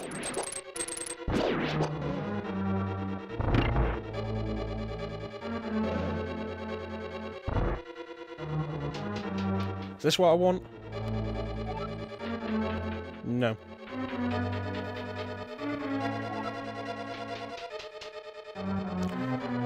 I knew it fell off because I don't remember this room. And the rooms that I don't remember in Links to the Past are the rooms that I don't go in that often. It's one of the interesting things about doing a Links to the Past randomizer. All of a sudden I have to go in all these different rooms that I don't usually go in.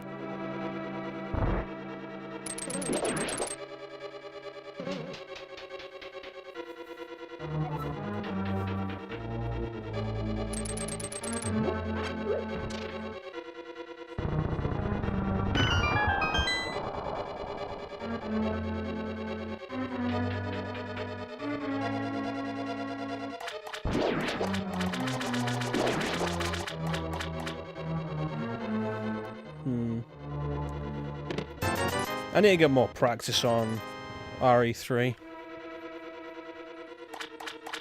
Like I say, I think I mentioned during the RE2 stream,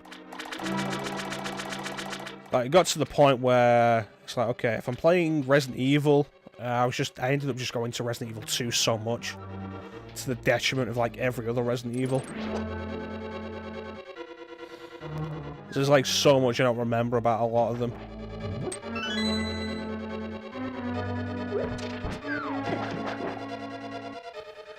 Like, there is plenty that I do remember.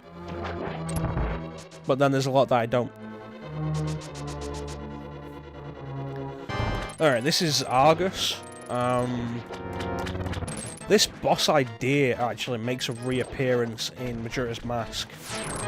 The eye, the giant eye that you need to use the hookshot to take the little floating balls off.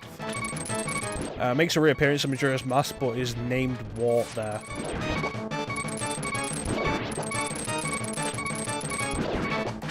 Alright, here we go.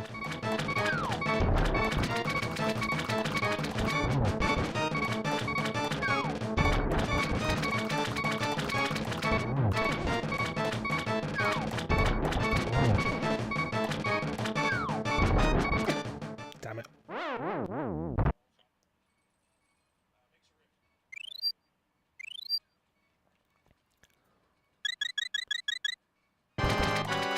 Was I one hit away? Yes, I was.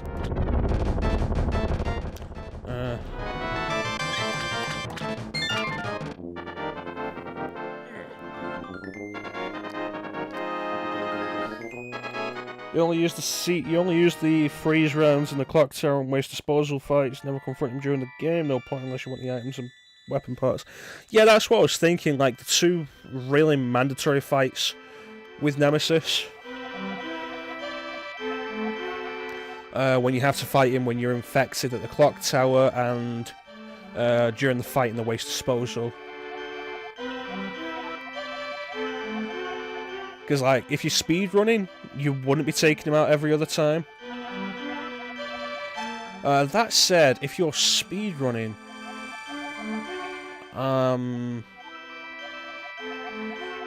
when you're in the restaurant when you first meet Carlos, when you're speedrunning, do you blow Nemesis up by hiding in the kitchen, or do you run into the basement?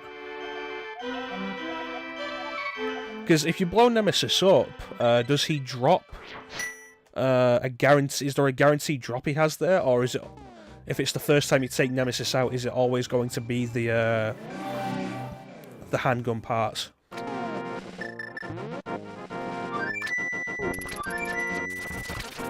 Make sure I get a fairy, actually.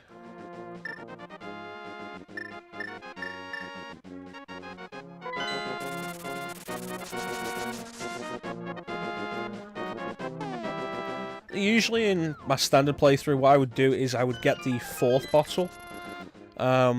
But three's more than enough if I keep on top of my fairy usage.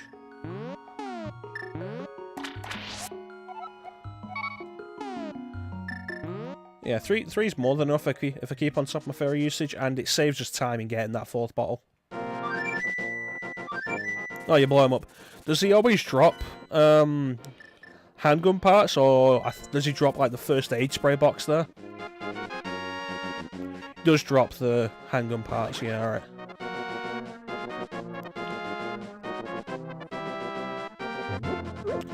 Okay, I wasn't sure if Nemesis drops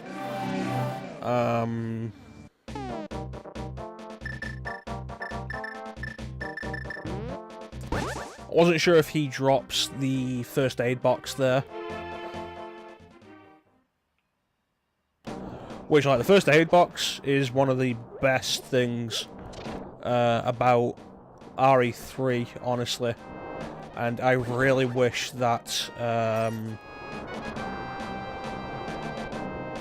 really wish Code Veronica or Remake would have brought that back.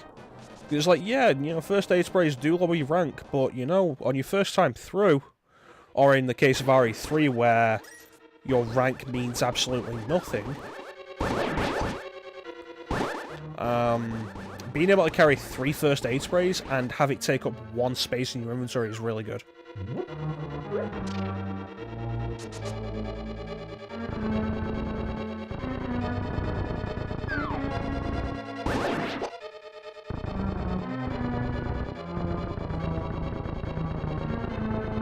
Can I get this before the what?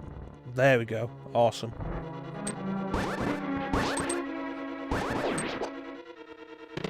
So Skull Woods is, it looks complicated, but if you know where you're going, it's actually really not. Because all we need to do is come here to get the big key. Then we drop in here.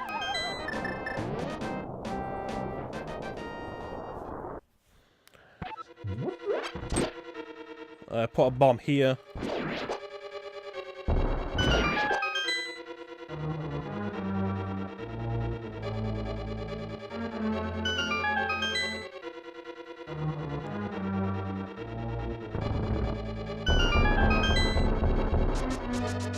Let me come here just to get the fire rod, which we do need.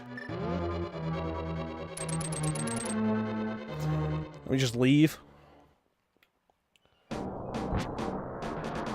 Drops the first aid box between A and B. Yeah, that's fair enough.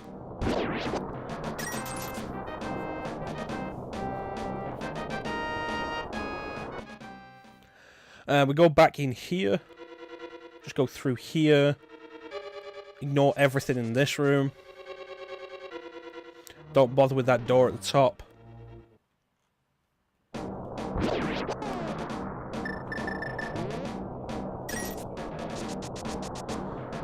Use the fire rod here. This opens up the dungeon proper. And you just ignore all of the other stuff. When you speedrunning RE3 though, I'm guessing during the fight... Oh, come on. I'm guessing during the first appearance of Nemesis at the police station gates, you choose to fight him, but you don't actually fight him, you just take the stars card from Brad. Because that's gotta be quicker than going to... going all around the police station to get the... stars card. Yeah, I have the mirror out for a reason. It's gotta be quicker than going around to get Jill's stars card.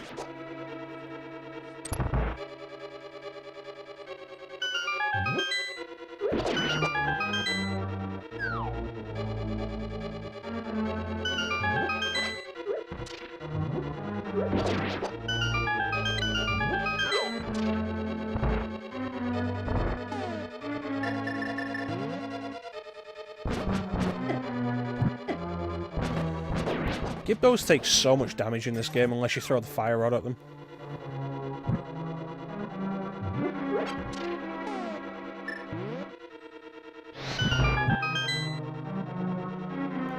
Yeah, dodge him and get the car. Yeah, that's what I thought.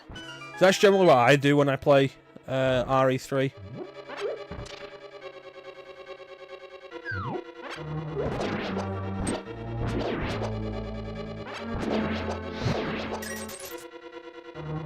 There we go. It saves you having to... What do you do? I think you get a lockpick to get Jill's card from the evidence room.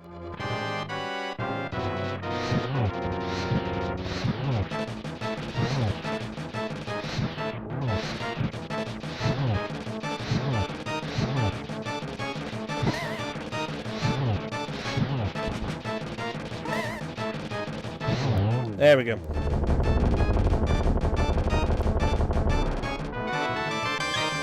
So that is 4 dungeons down.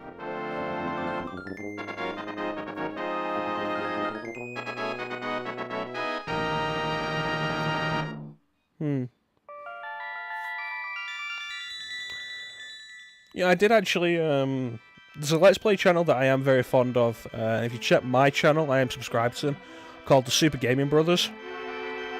And their RE3 playthrough, they actually took out Nemesis every time. And it was really interesting to see someone actually take out Nemesis every time.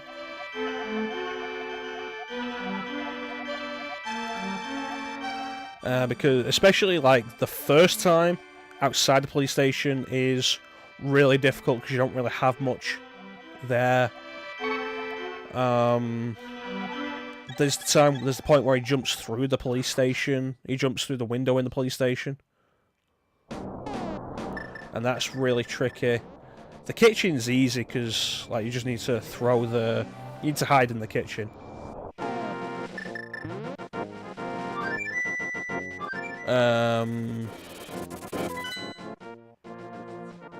Misery Maya. But yeah, it's a really good playthrough. I recommend it. Yeah, I was kind of disappointed they didn't bring back the Brad Zombie in the remake as well. I don't have any of the medallions.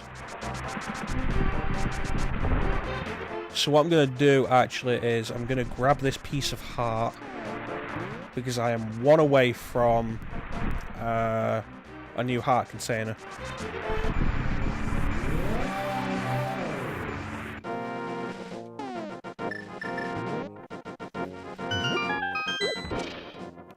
Yeah, I was pretty disappointed. Brad does appear in the remake in a poster, and that's it.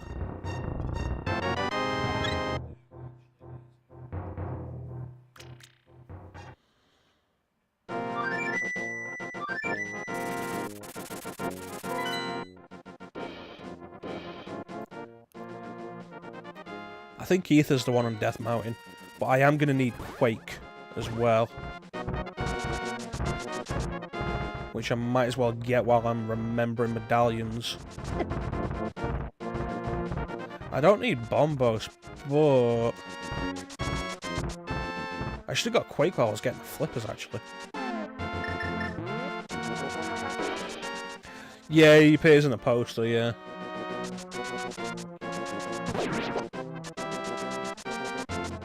Yeah, I should have got Quake while I was getting the flippers, that would have been more convenient.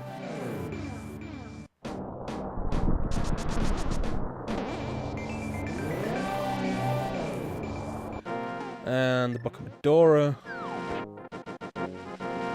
Yeah, because I'm pretty sure Bombos is the one next to the desert. There we go, Ether.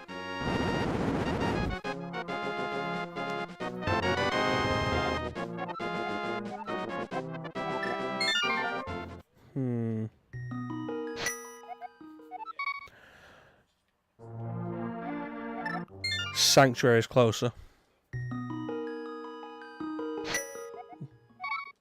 No, it isn't, because I need to go to the Dark World. I was right the first time. And the closest entrance to the Dark World near where we get Quake is Hyrule Castle.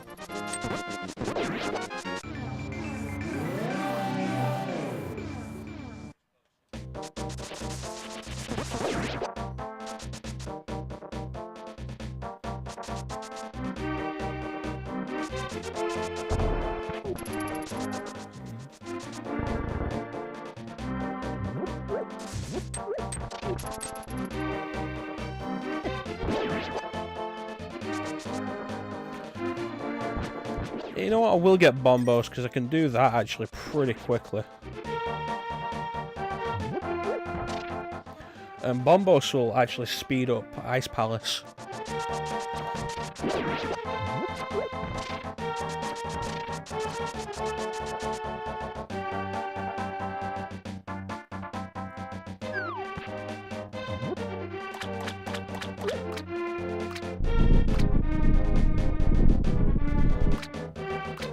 Oh, jeez.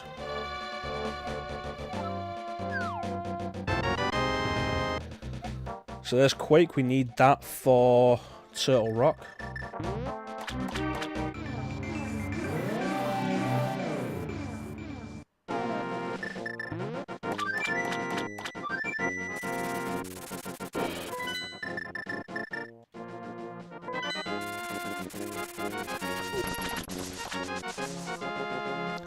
So, Urbane, did you ever see the Satellaview exclusive game, the Ancient Stone Tablets?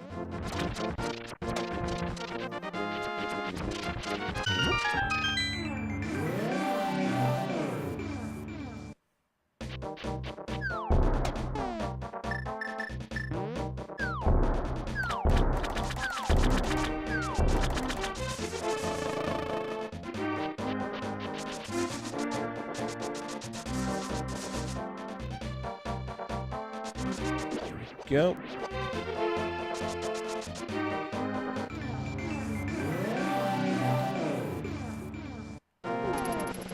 Book of Medora. Get Bombos. So yeah, this is worth going out of our way for, because this will speed Ice Palace up.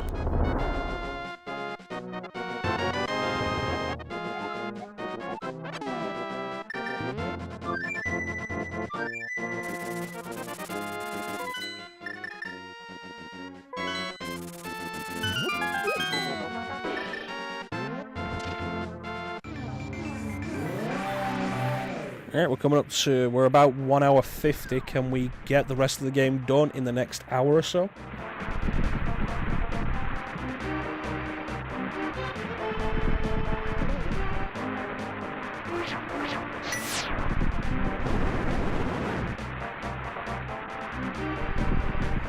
Ether stops the storm and reveals the dungeon.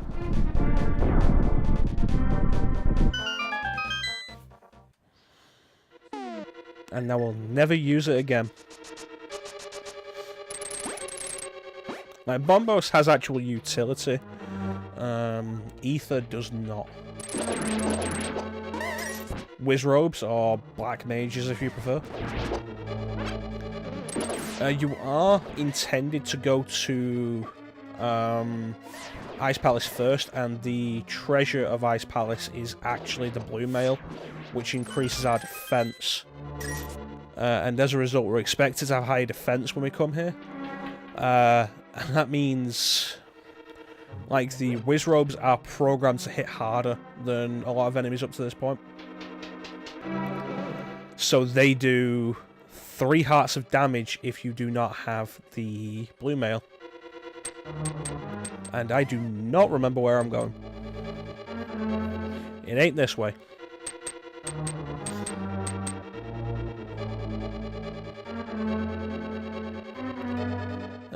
Let's see. Going down.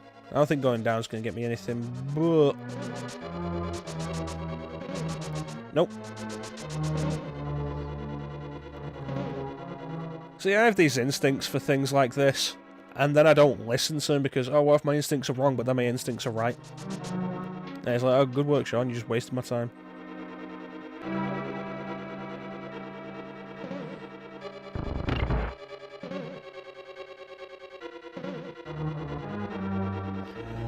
Rare Kirby game for the Satellaview thought to have been deleted.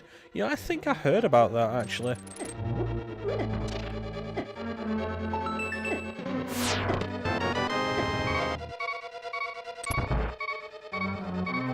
I do think I heard of that. The Satellaview is a weird system. Because, like, you talk about weird stuff companies tried around that time, most people will immediately go to the Sega channel, which, to be fair, weird, ahead of its time, kind of neat. But the Satellaview is completely different beast to that, and is interesting for various other reasons. Yeah, I think I want to actually get down to the bottom there. But yeah, the Ancient Stone Tablet is kind of a sequel to Link to the Past. I'm sure one of these is a Switch. Nope, I wasted my time again. Yeah, kind of a sequel to this for the Satellaview. Really interesting. You get to play the game for like 2 hours. Where is my end goal?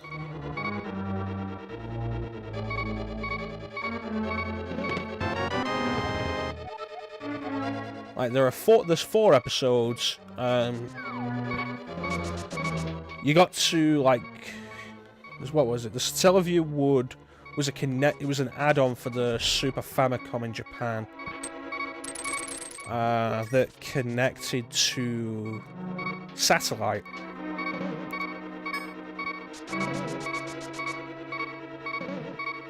This was my end goal.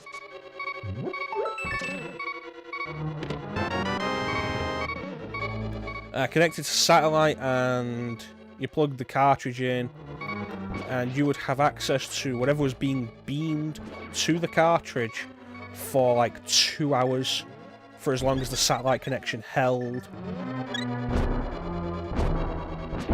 And like the Ancient Stone Tablets was one of those games. It was a Zelda game. And there were 4 episodes, came out once a week.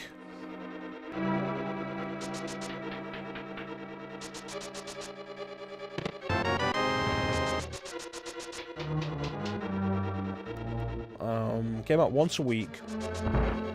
And you had 2 hours to beat that episode. And then you continue your progress the next week.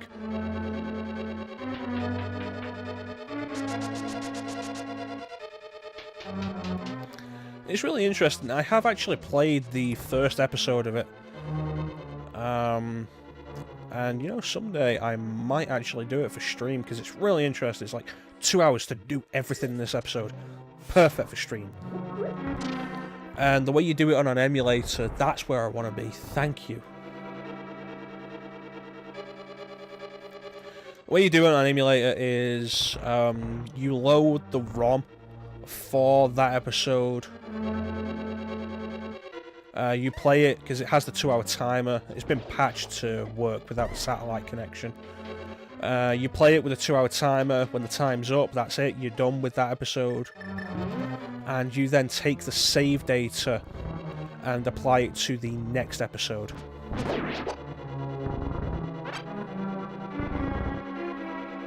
And you can carry it through all 4 episodes, and it's really interesting. Like I say, I did the first episode, and it was kind of interesting because it's like Link to the Past with some really neat new ideas. A bunch of the dungeons are reorganised. You go through it in a different order, there's a new story. There's a couple of control improvements, actually, that were really interesting. Like, you can actually turn while dashing, which means you don't need to dash, stop, turn, dash,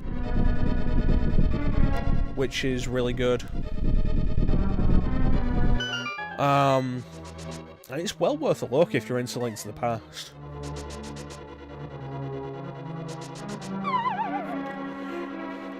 And like I said, I did the first episode and just never went back to do the others.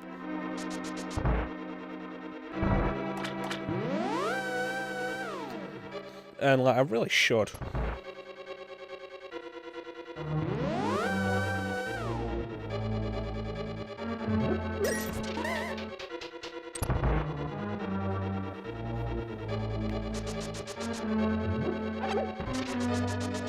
Don't want to forget the Cane of Samari, that's why we're here at this point, actually.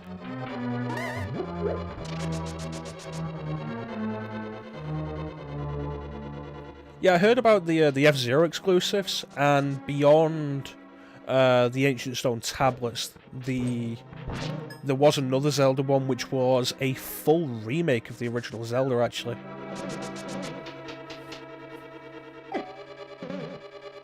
Download exclusive games onto blank cartridges. Yeah. Ah. And I think, like, the thing was, like, it could hold... The cartridges could hold these, the ROMs indefinitely, which is how we have access to them now. But they could be overwritten with, like, the next week's game, or like the next game that there was, and that was the thing with it. That said, I would not mind trying that. No, I don't want to go there. I won't mind trying that Zelda 1 remake that was exclusive to the Satellaview. Because Zelda 1 is an impressive game, but I think the Satellaview is the only time it was actually remade. And that game is something that could really benefit from an update. Like the Final Fantasy 1 remake. It's the same game, but you know, there's some quality of life features there.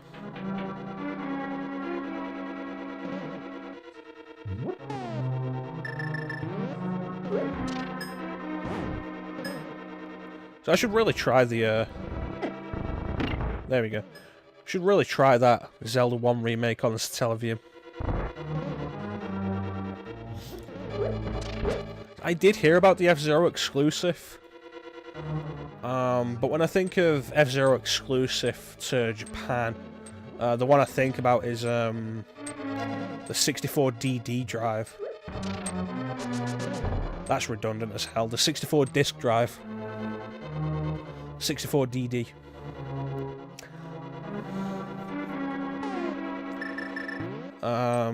Which had a bunch of interesting stuff in it.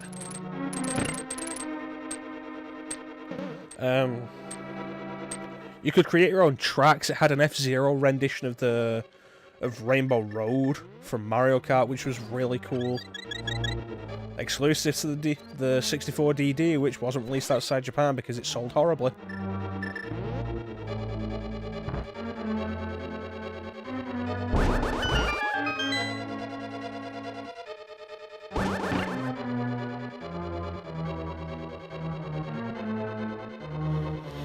Yeah, if you are interested in playing any of the 64, not the 64, the Satellaview stuff,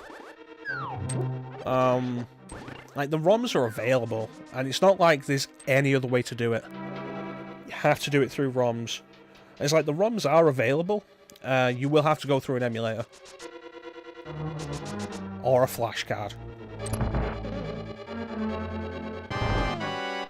So this is... I want to say Igor, but that's actually the big one-eyed things that we've been shooting with arrows. Vitreous, that's it, it's Vitreous.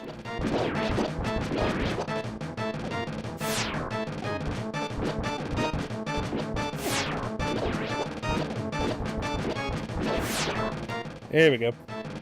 Now this is going to be really easy.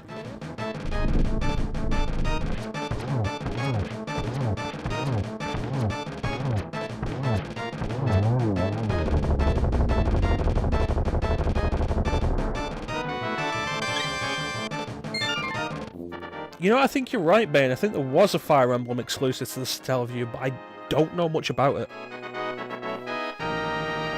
Because, like, I am interested in a bunch of the Fire Emblem games that predate the Blazing Blade, which is generally the name we give to the Fire Emblem we got on Game Boy Advance, which was just labelled as Fire Emblem in the West. Generally, for distinction purposes, we call it the Blazing Blade. I'm interested in the ones before that, but most of them don't have full fan translations, unfortunately. Like, Mystery of the Emblem on Super Famicom, I think, has a full fan translation. And that's kind of it, because I really wanted to try Genealogy of the Holy War.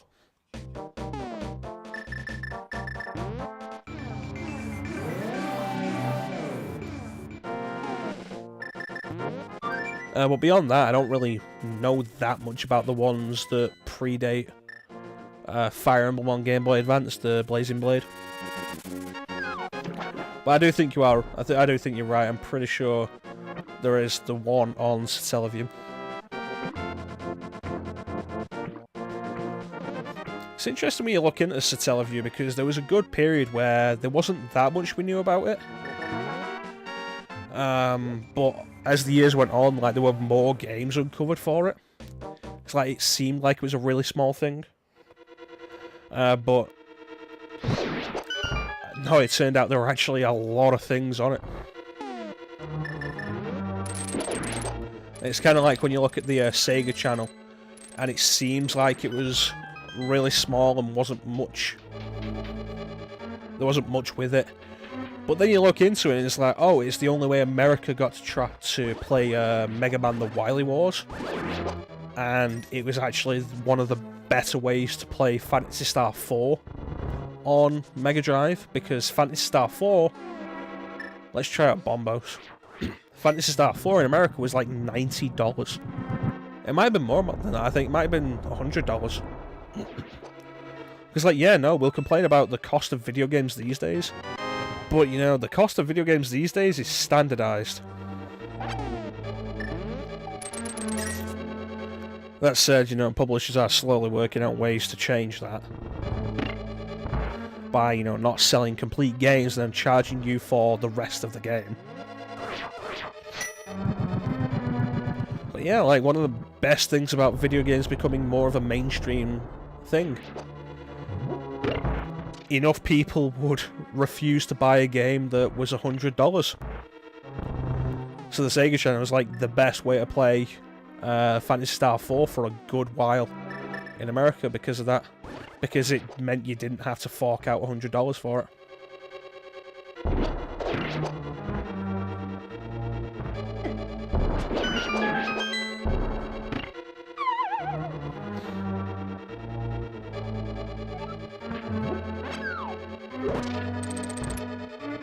I mean, don't get me wrong, yeah, Phantasy Star is a huge game. But throwing down that much on something that's not even a collector's edition, like, collector's editions, as overpriced as they are, like, and yeah, collector's editions are overpriced, you cannot really argue with that.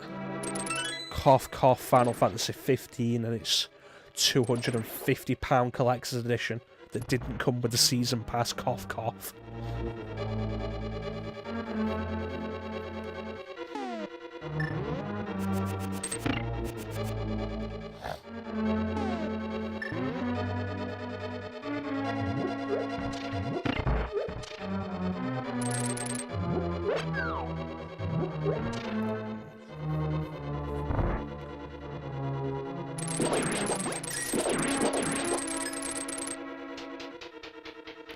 Yeah, the 32X and the Sega CD did have limited libraries.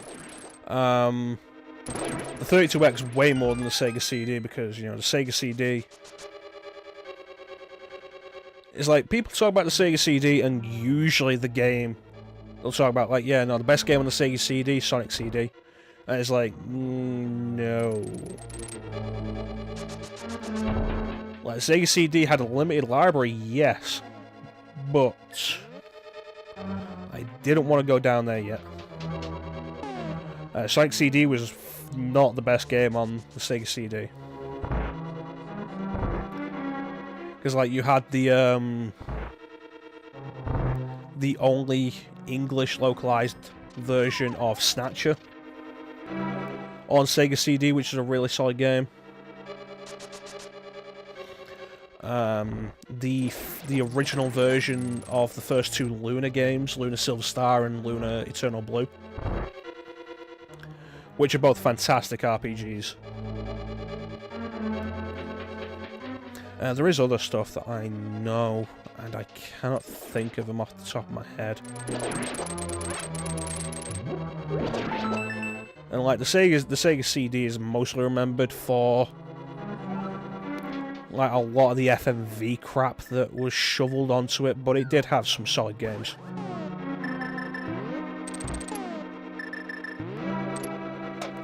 The 32X just didn't really have anything. The big game that people remember, Knuckles Chaotix, which, let's be fair, people remember it because it's a Sonic game, isn't actually that good. Plumber's Wear Ties was a 3DO game.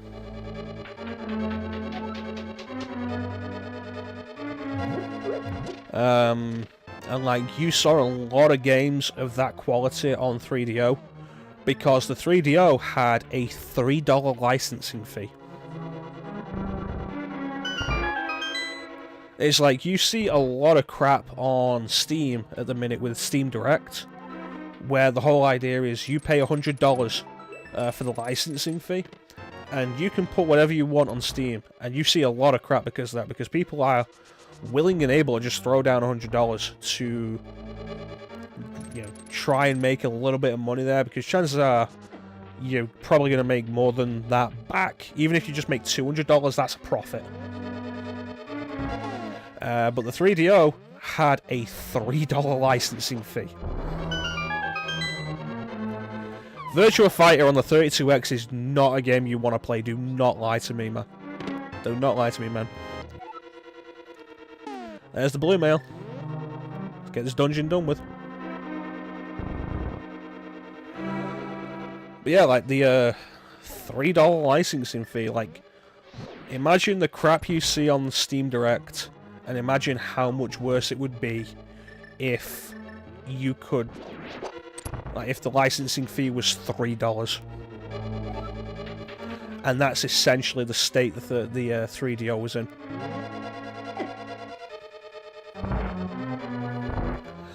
But, you know, I'll make a compromise with you, Bane. Virtua Fighter on the 32X is not the worst Virtua Fighter on a home console. The worst Virtua Fighter on a home console is Virtua Fighter 2 on the Mega Drive. Because, you know, a fighting game series where the entire point of it was that it was 3D on the Mega Drive. And here's Coldster.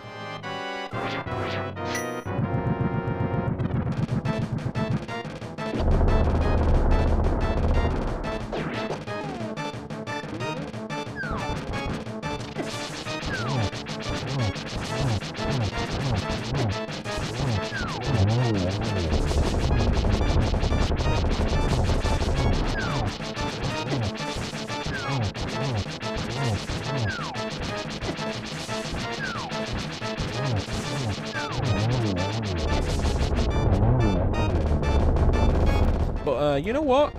I did actually pick up a little while back Virtua Fighter 5 Final Showdown, which is like the last game Sega released in the Virtua Fighter series. Kind of a shame, they should really bring it back.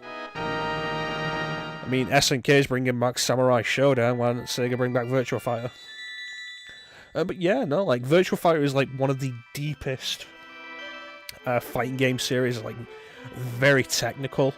Once it hit its stride, it got very technical. And it's really interesting to see. And Virtua Fighter 5 Final Showdown, I think that's like a really in-depth tutorial mode that I do want to mess around with it at some point.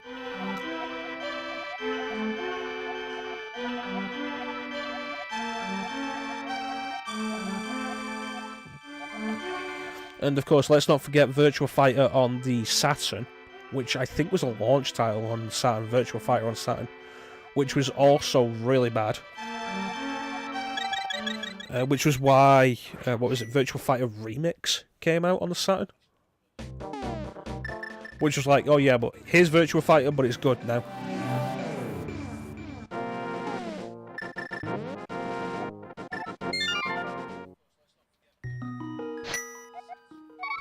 So there's one thing I want to do before we go to Turtle Rock now.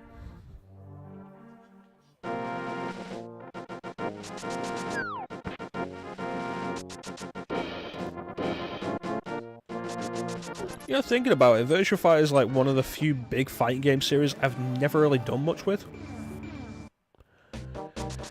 I mean, I'm a fan of Guilty Gear. I've always loved Tekken. Mortal Kombat was like my first fighting game. I've tried Street Fighter a bunch of times, never really gotten into it. King of Fighters, I've dabbled in here and there. Virtua Fighter, I think I played Virtua Fighter 3 maybe, or 4, once. And that was kind of it. So I've never really done much with Virtua Fighter. It's really a series I could do with spending more time with.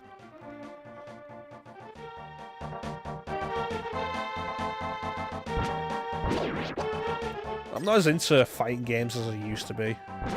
I used to spend a lot of time on Tekken. I spent a lot of time on Tekken 5. Spent a bunch of time on 6, then there was a lot of time on Tag 2. And I have no interest in picking up Tekken 7.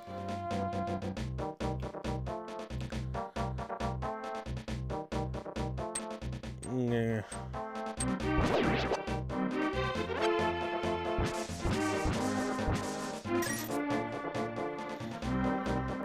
Mortal Kombat 11 is something that I do want to pick up, but that's going to be a while.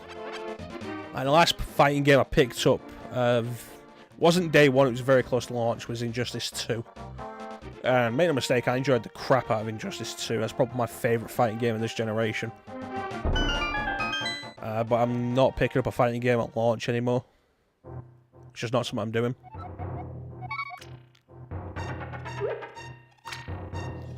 So it's going to be a while before I pick up Mortal Kombat 11. And also, I'm gonna wait and see if they do a complete edition like they did with MK9, Injustice, MK10, and Injustice 2.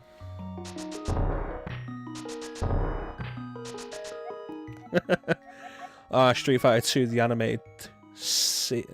There was a Street Fighter 2 animated series, wasn't there? There was the movie, but there was an animated series of Street Fighter 2. And of course, there's the Street Fighter Alpha series, which nobody wants to talk about. Like the actual anime series. Not the game series. People love Street Fighter Alpha. But like the cartoon series was... In fact, actually, was the Street Fighter 2 cartoon series actually anime, or was it straight up cartoon? I think the Street Fighter 2 cartoon was a cartoon, not an anime. Like, there was the animated movie, that was anime.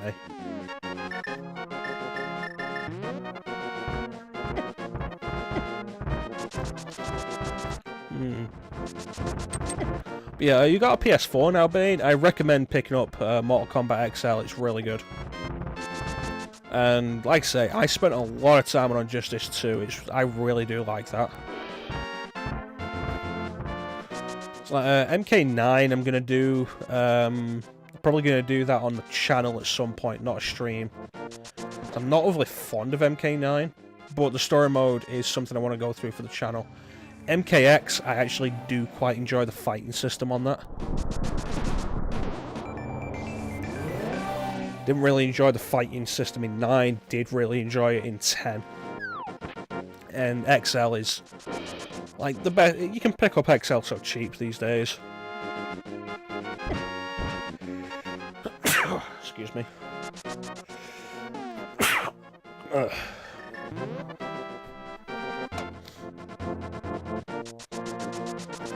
Yeah, I've never really gotten into Street Fighter.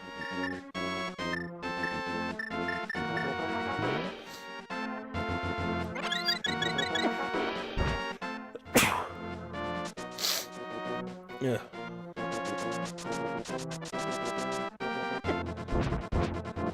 Yeah, I tried to get into Street Fighter. I tried to get into 2. I had a friend who had he had Street Fighter 2 Turbo on Super Nintendo.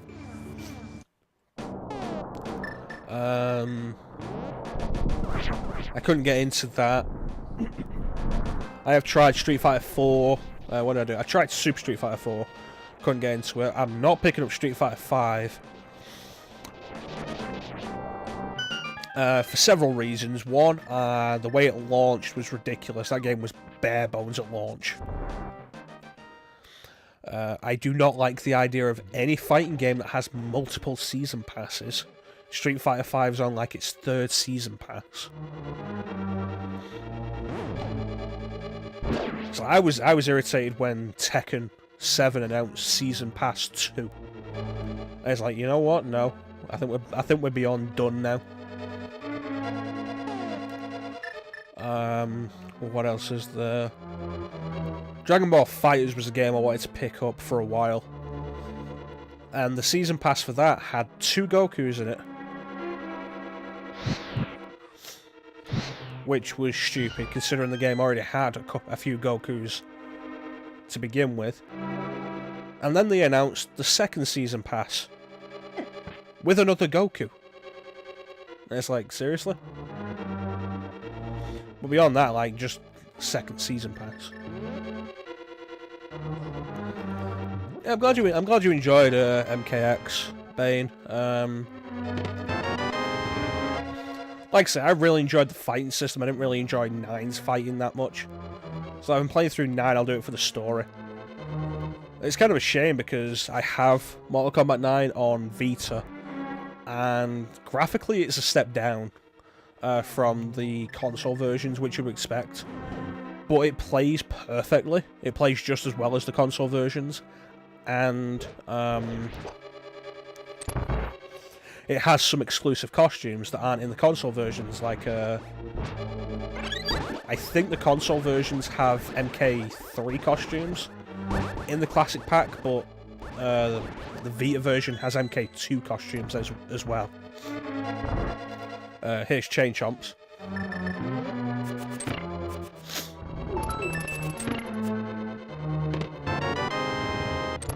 MKX, MKX was like the worst of what you see quite a bit of these days in fighting game DLC.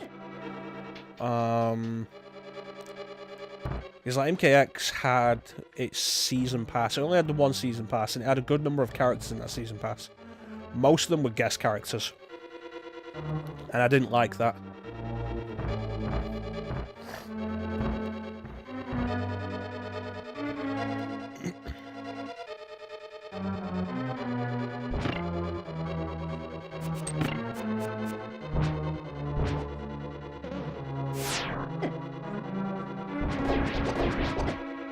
There we go.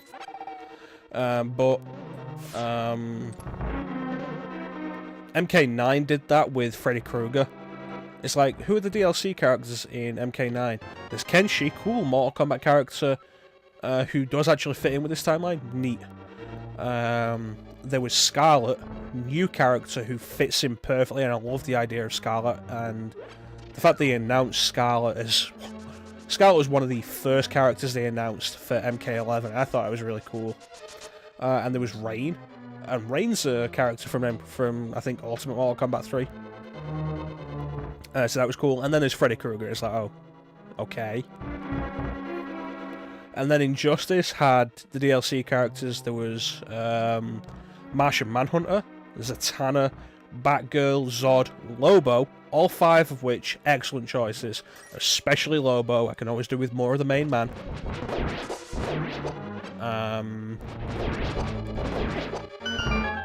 And then the 6th DLC character was Scorpion. And it's like, oh.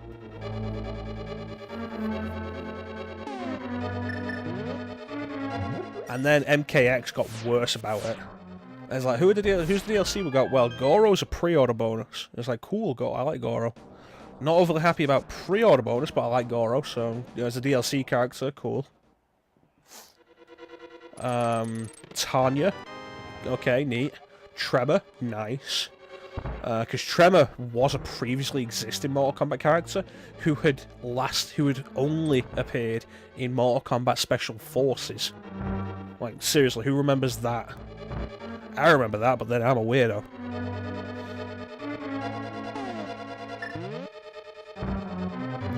And Triborg, who was essentially a way of getting all 3 of the Cyborg ninjas into MKX, which, you know, I support, that's cool.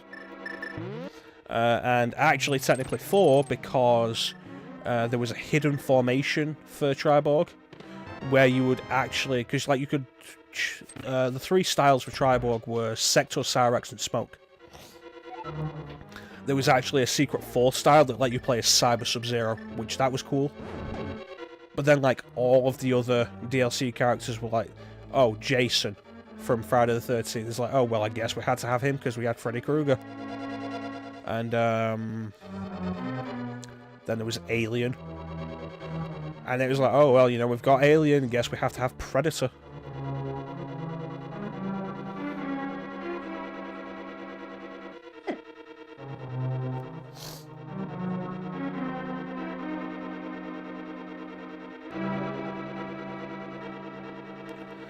And then there was Leatherface. And it was like, really? Are we really doing this? And it's like, you know, considering how many Mortal Kombat characters are in the story that aren't playable.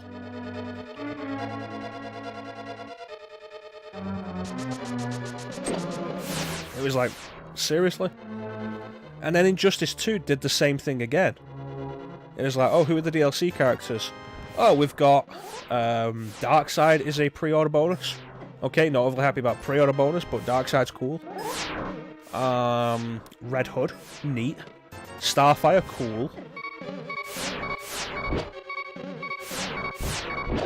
There we go.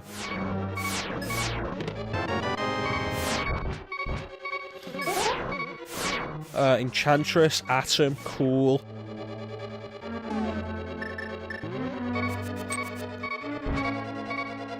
Come on.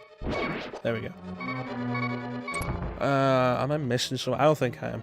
And then it's like, oh, who else are we getting? Sub-Zero. Really? Didn't we just have a fighting game with Sub-Zero in it? What was it called? Oh yeah, Mortal Kombat. It's the series he comes from. And also Raiden. Really? And it's like, oh yeah, no, you can get Black Lightning as a premium skin for Raiden. It's like, you know what? I'd be more interested in playing as Black Lightning. And it's like, oh yeah, no, Black Lightning's a premium skin for Raiden. He has all of Raiden's moves. He has all those moves that Raiden uses that are pretty much tied to Raiden. And then there was Hellboy and the Ninja Turtles, which, again, guest characters, but after Sub-Zero and Raiden, I was so much happier to see them, because at least they're comic book characters and aren't Mortal Kombat.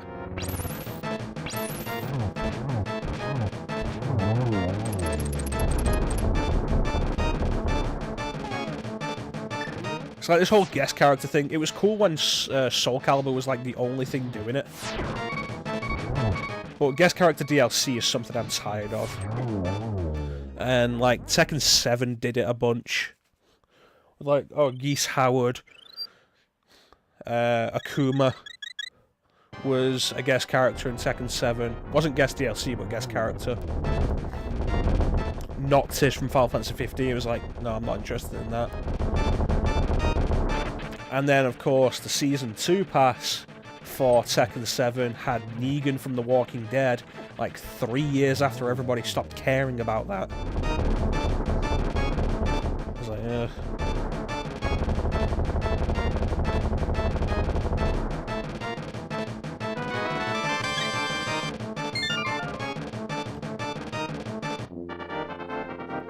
Mythologies is only worth looking at as a game for the FMVs. As a game, it is not good at all. And, you know, there's another game you can compare with Mythologies that's kind of similar. Batman Forever on Super Nintendo. Uses the Mortal Kombat engine for a beat-em-up / platformer. If anything, Mythologies is Batman Forever 2.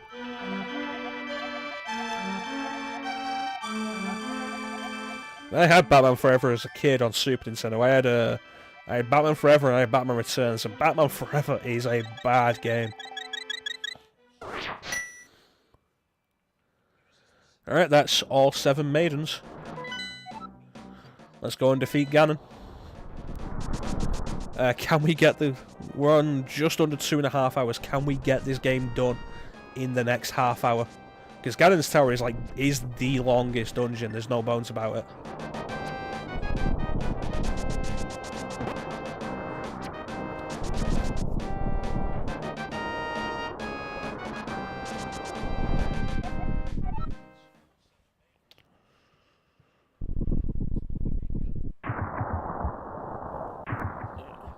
I'll tell you though, Batman Returns is a solid beat 'em up. Not that big on beat 'em ups. That said, like a co-op beat 'em up where you can just bash through with somebody, it's fun. But then that's not because of the beat 'em up. That's mostly because I'm just messing around with a friend. Batman and Robin on the PS1 is a completely different thing, and yes, that is a game I had as a kid.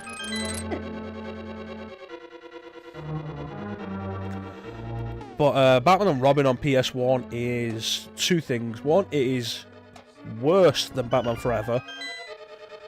And 2, it is... like if there's one thing you do not want a movie tie-in game to be, it is over-ambitious, and Batman Forever is over-ambitious. It's like, it's an open-world superhero sandbox game on the PS1. Like, really? And fun fact, still published by Acclaim, I think still developed by Probe, who did the Batman Forever Super Nintendo game, the Super Nintendo and Mega Drive game, because they were basically the same game. It's like Batman Returns was a different game on Super Nintendo as it was from Mega Drive. The Adventures of Batman and Robin was a different game on Mega Drive as it was from Super Nintendo. Batman Forever was the same game. But yeah, I'm pretty sure it was the same developer.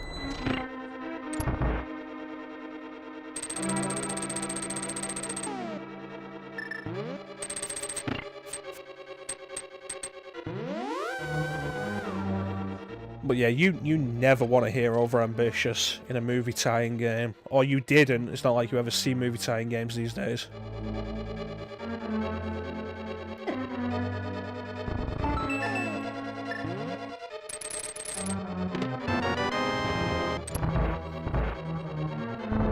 Yeah, don't get me wrong, there are a few outliers. Spider-Man 2 is the biggest one that comes to mind. Mostly just for the open world with the web swinging.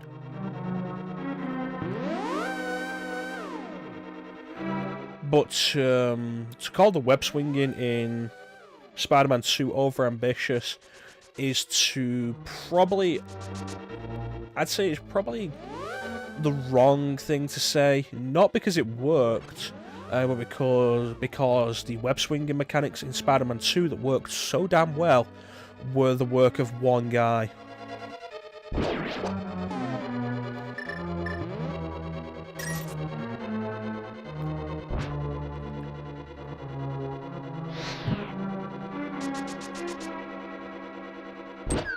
And then it was years before they could get the web swinging right again. I mean, the web swinging in Ultimate Spider-Man wasn't too bad, but didn't really flow quite as well. Flow be the right word. It didn't feel as good as the web swinging in Spider-Man 2.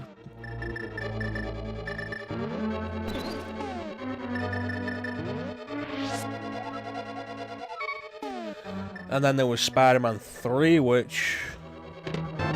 yeah, I'm not going to say much about that game, because I am going to get to it at some point. But I think, like, the thing with that is, like, by that point, the open world web swinging ideas for Spider-Man had proved incredibly popular. So at that point, it was probably, like, full studio backing for it. And it just did not come out anywhere near as well.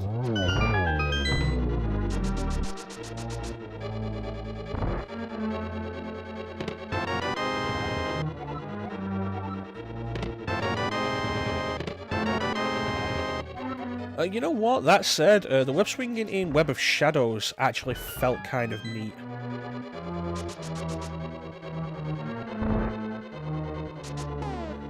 I got all the fairies, don't I? No, I could do with one more. Alright.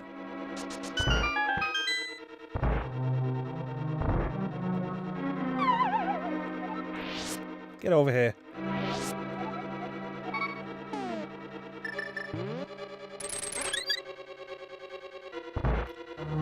But yeah, Batman and Robin on PS1.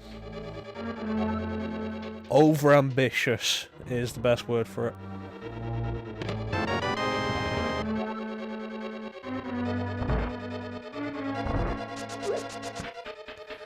So, you know, I was curious at one point, and I did look up like a full playthrough of that game.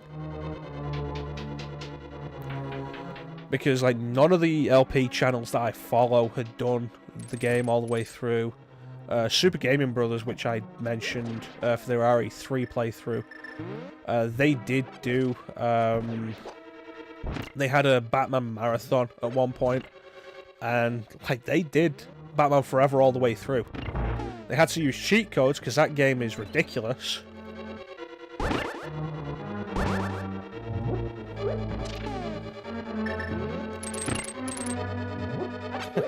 Yeah, I had the Scorpion thought in my head as well when I said that.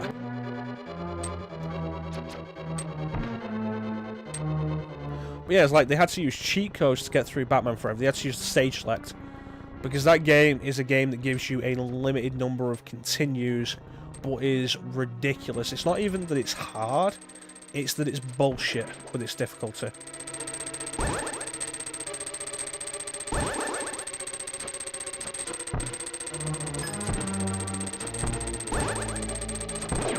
There we go. And yeah, it's like they played through that. Yeah, with a stage select code, but they played through Batman Forever. They played Batman and Robin for like 20 minutes.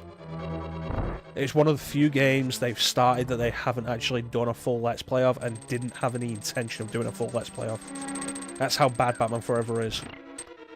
And, like...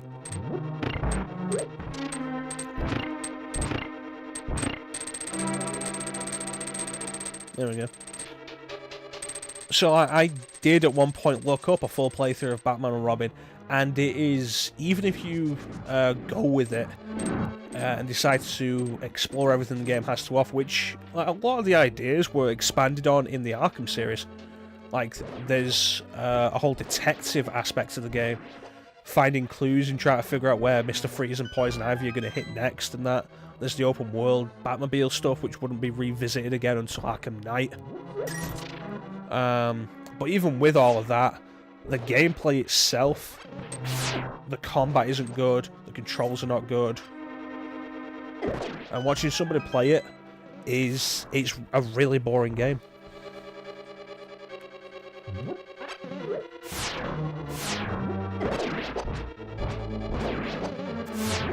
So I look forward to my inevitable stream of it. Because you know, at some point I'm gonna be an idiot and think, you know, why don't I just stream it so people can see it and I don't have to play it all the way through. Because, you know, I'm a genius. It's been proven. I am a genius. That's why I do things like play Batman and Robin.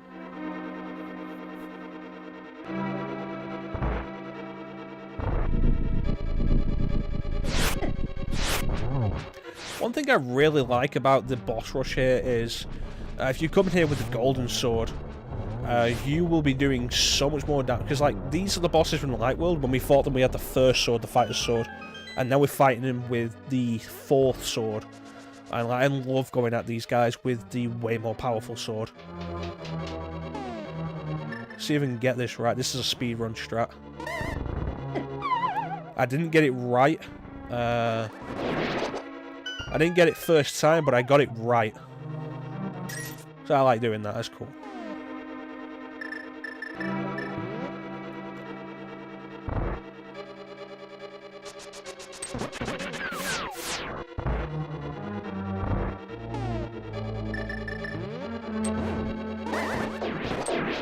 Nice. Got that one.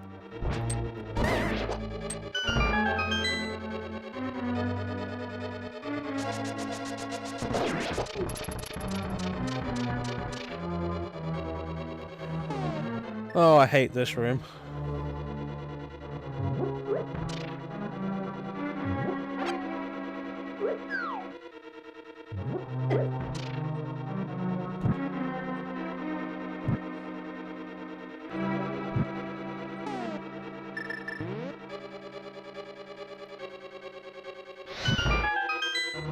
There we go.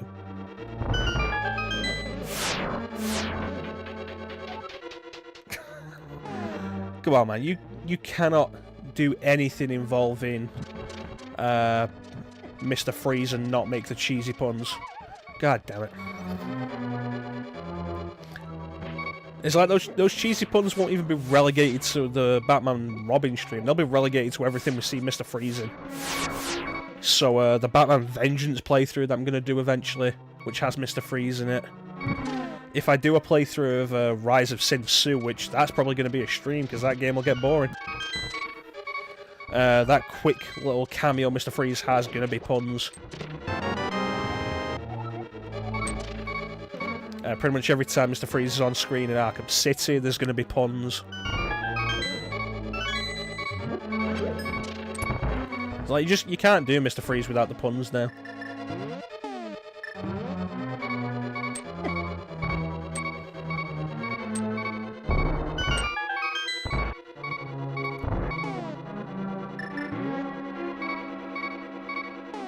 In fact, you know what? This would be a good idea.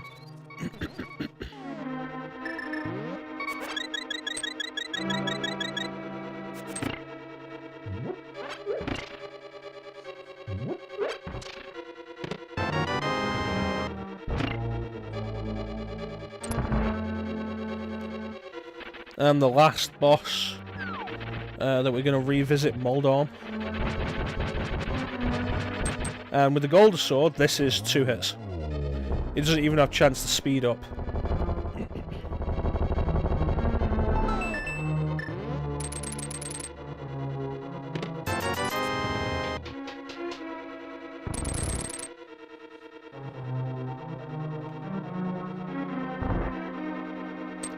And here we go.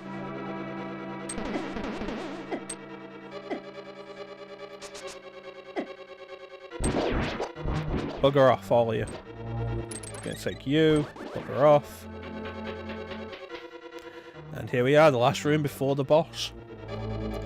I want to thank you all for sticking with me for this long.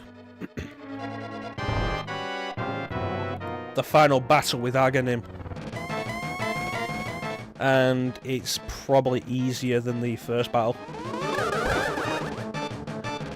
Because, like, he's got the 2 clones that he'll use against you.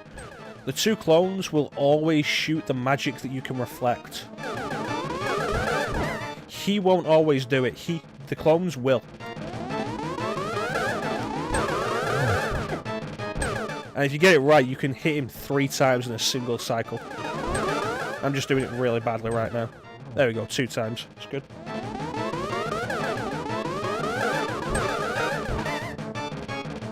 And the 2 clones will never go up to the top where you can't deal with them.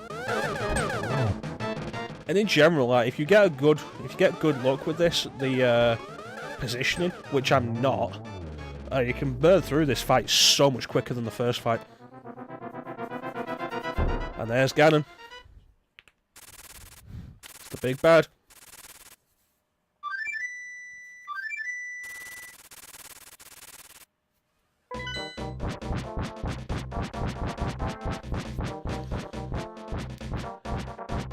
Right.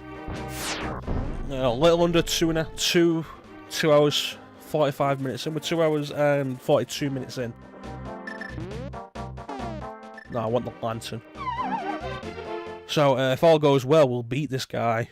I'm hoping we'll get this guy the first time. Because Ganon is a really irritating boss in that you can be knocked out of this arena and the fight restarts. And it is so irritating. And Ganon also doesn't really have a proper health bar for a bunch of it. Once you do enough damage to end the first phase, he'll go into the second phase. And once you've done enough damage to end the second phase, he will end the current cycle of the second phase that he's on before moving to the third phase. Which he's on now, like he's dropped his lance. He's on the third phase now. That took long enough. You need to hit him before he teleports away. And then he'll do the stomp. You need to do this 4 times. Doesn't matter if you hit him any extra times. Like there, that doesn't matter.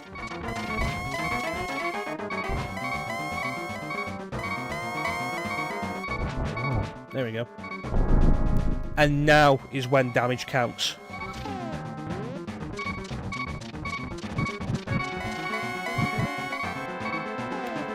So I think there's a glitch here, where if you turn on the left before the right one goes out the first time, the right one will never go out.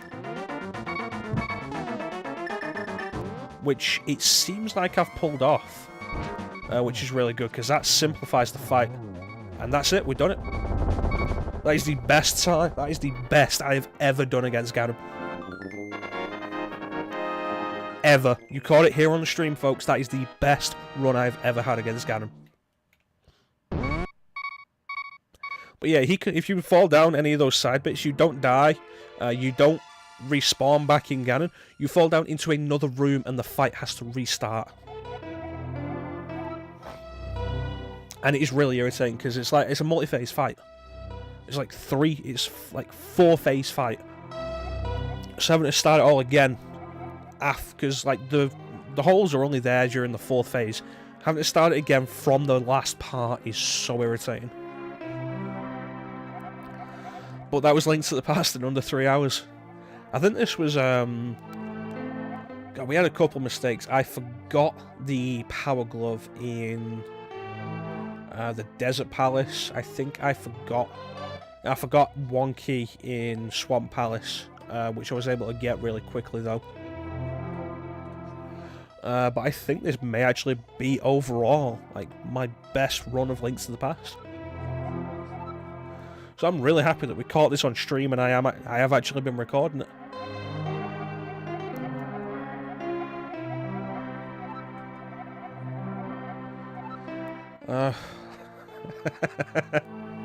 I'm really happy with this actually. You see, Bane, you say I forgot to get the Chaos Emeralds. That was a deliberate choice. Because I didn't actually care. You have to remember, this is the first game. This is the first game of the 16-bit era. So in this game, the Chaos Emeralds don't count. They don't get you anything extra. And the only downside we're going to get is that after the credits, Ganon is going to be juggling the Chaos Emeralds. It's not like we're missing out on Doomsday Zone.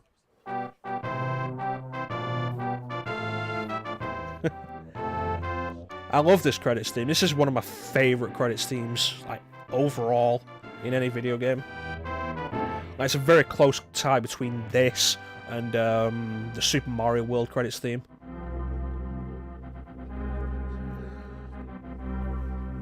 But yeah, this is way better than the run I did that I recorded for the channel that I didn't end up using. So I'm actually very happy with this.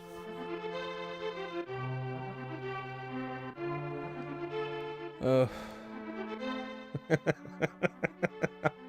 in a really good mood now.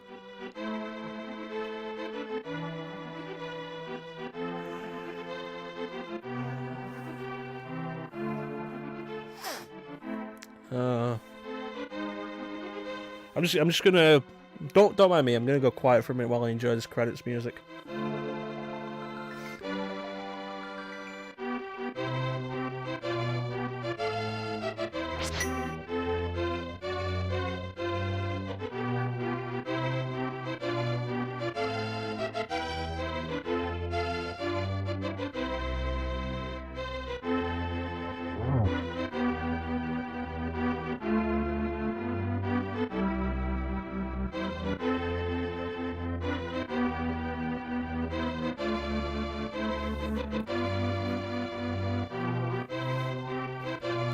You know, I also really do like the Ocarina credits theme. That's a really good credits theme.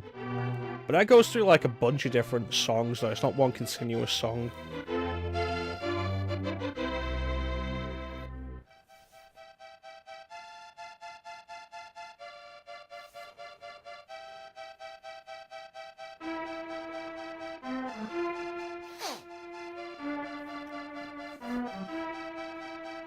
Oh, you're right about that, Bane. We'll never see Ganon again. Never.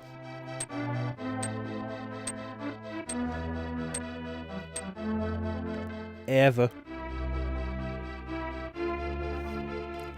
Getting technical for a minute. This is the Downfall timeline. This takes place before Zelda 1. I think it's on the same timeline as Zelda 1.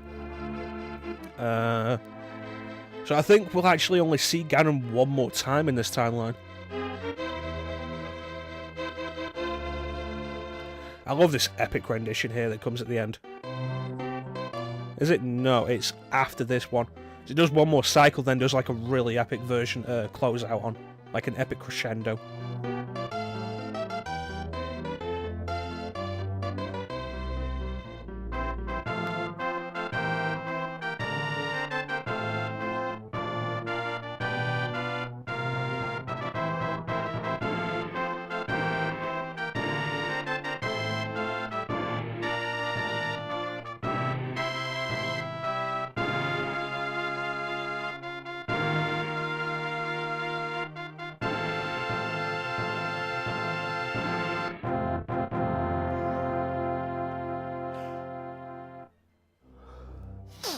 And the Master Sword sleeps again forever until Link Between Worlds.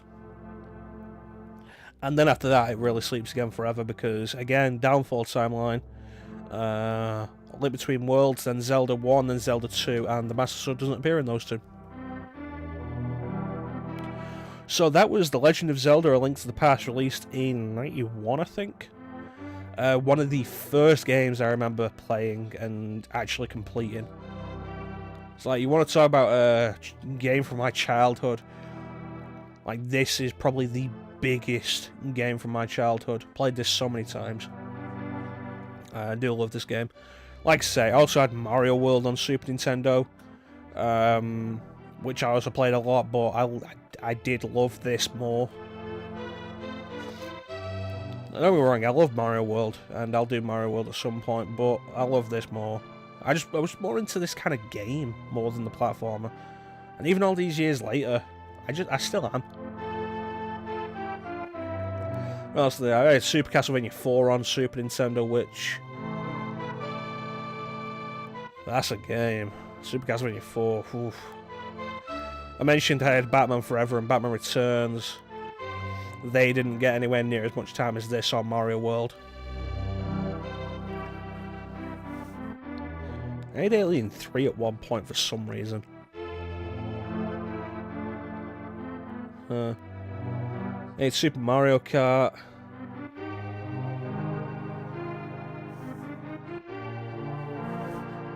What's that? I'm sure I'm forgetting. So I had Aladdin for Super Nintendo, which I've already recorded for the channel. It is actually up in its entirety. It's 2 parts long. If you want to check it out, check out my channel on YouTube, MechaChrono. And you can find my thoughts about that game there. It's not a long playthrough because it's not a long game. Thank you, Bane. I also did actually have Donkey Kong Country 1. Which I played a bunch of. Donkey Kong Country 1 gets really hard towards the end, though. Never had Donkey Kong Country 2. There was a point later, probably when I was around 10, when we got Donkey Kong Country 3. So I played 1 a lot. I've played through 3 and beaten 3. I've never played all the way through 2.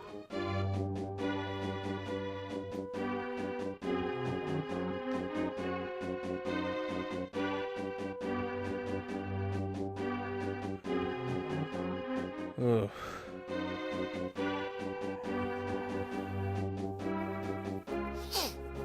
Yeah. Links to the Past is definitely one of my favourite games ever.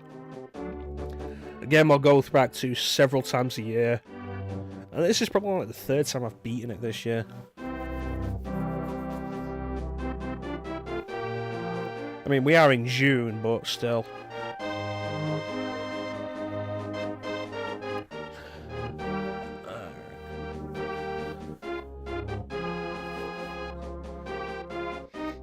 So, when it says games, what it means is deaths or quitting. That said, I'm not sure why there's a game in Turtle Rock. I didn't die. I didn't die at all during the game. And I didn't quit in Turtle Rock either. So that's weird. It doesn't count when you use fairies either. I don't know.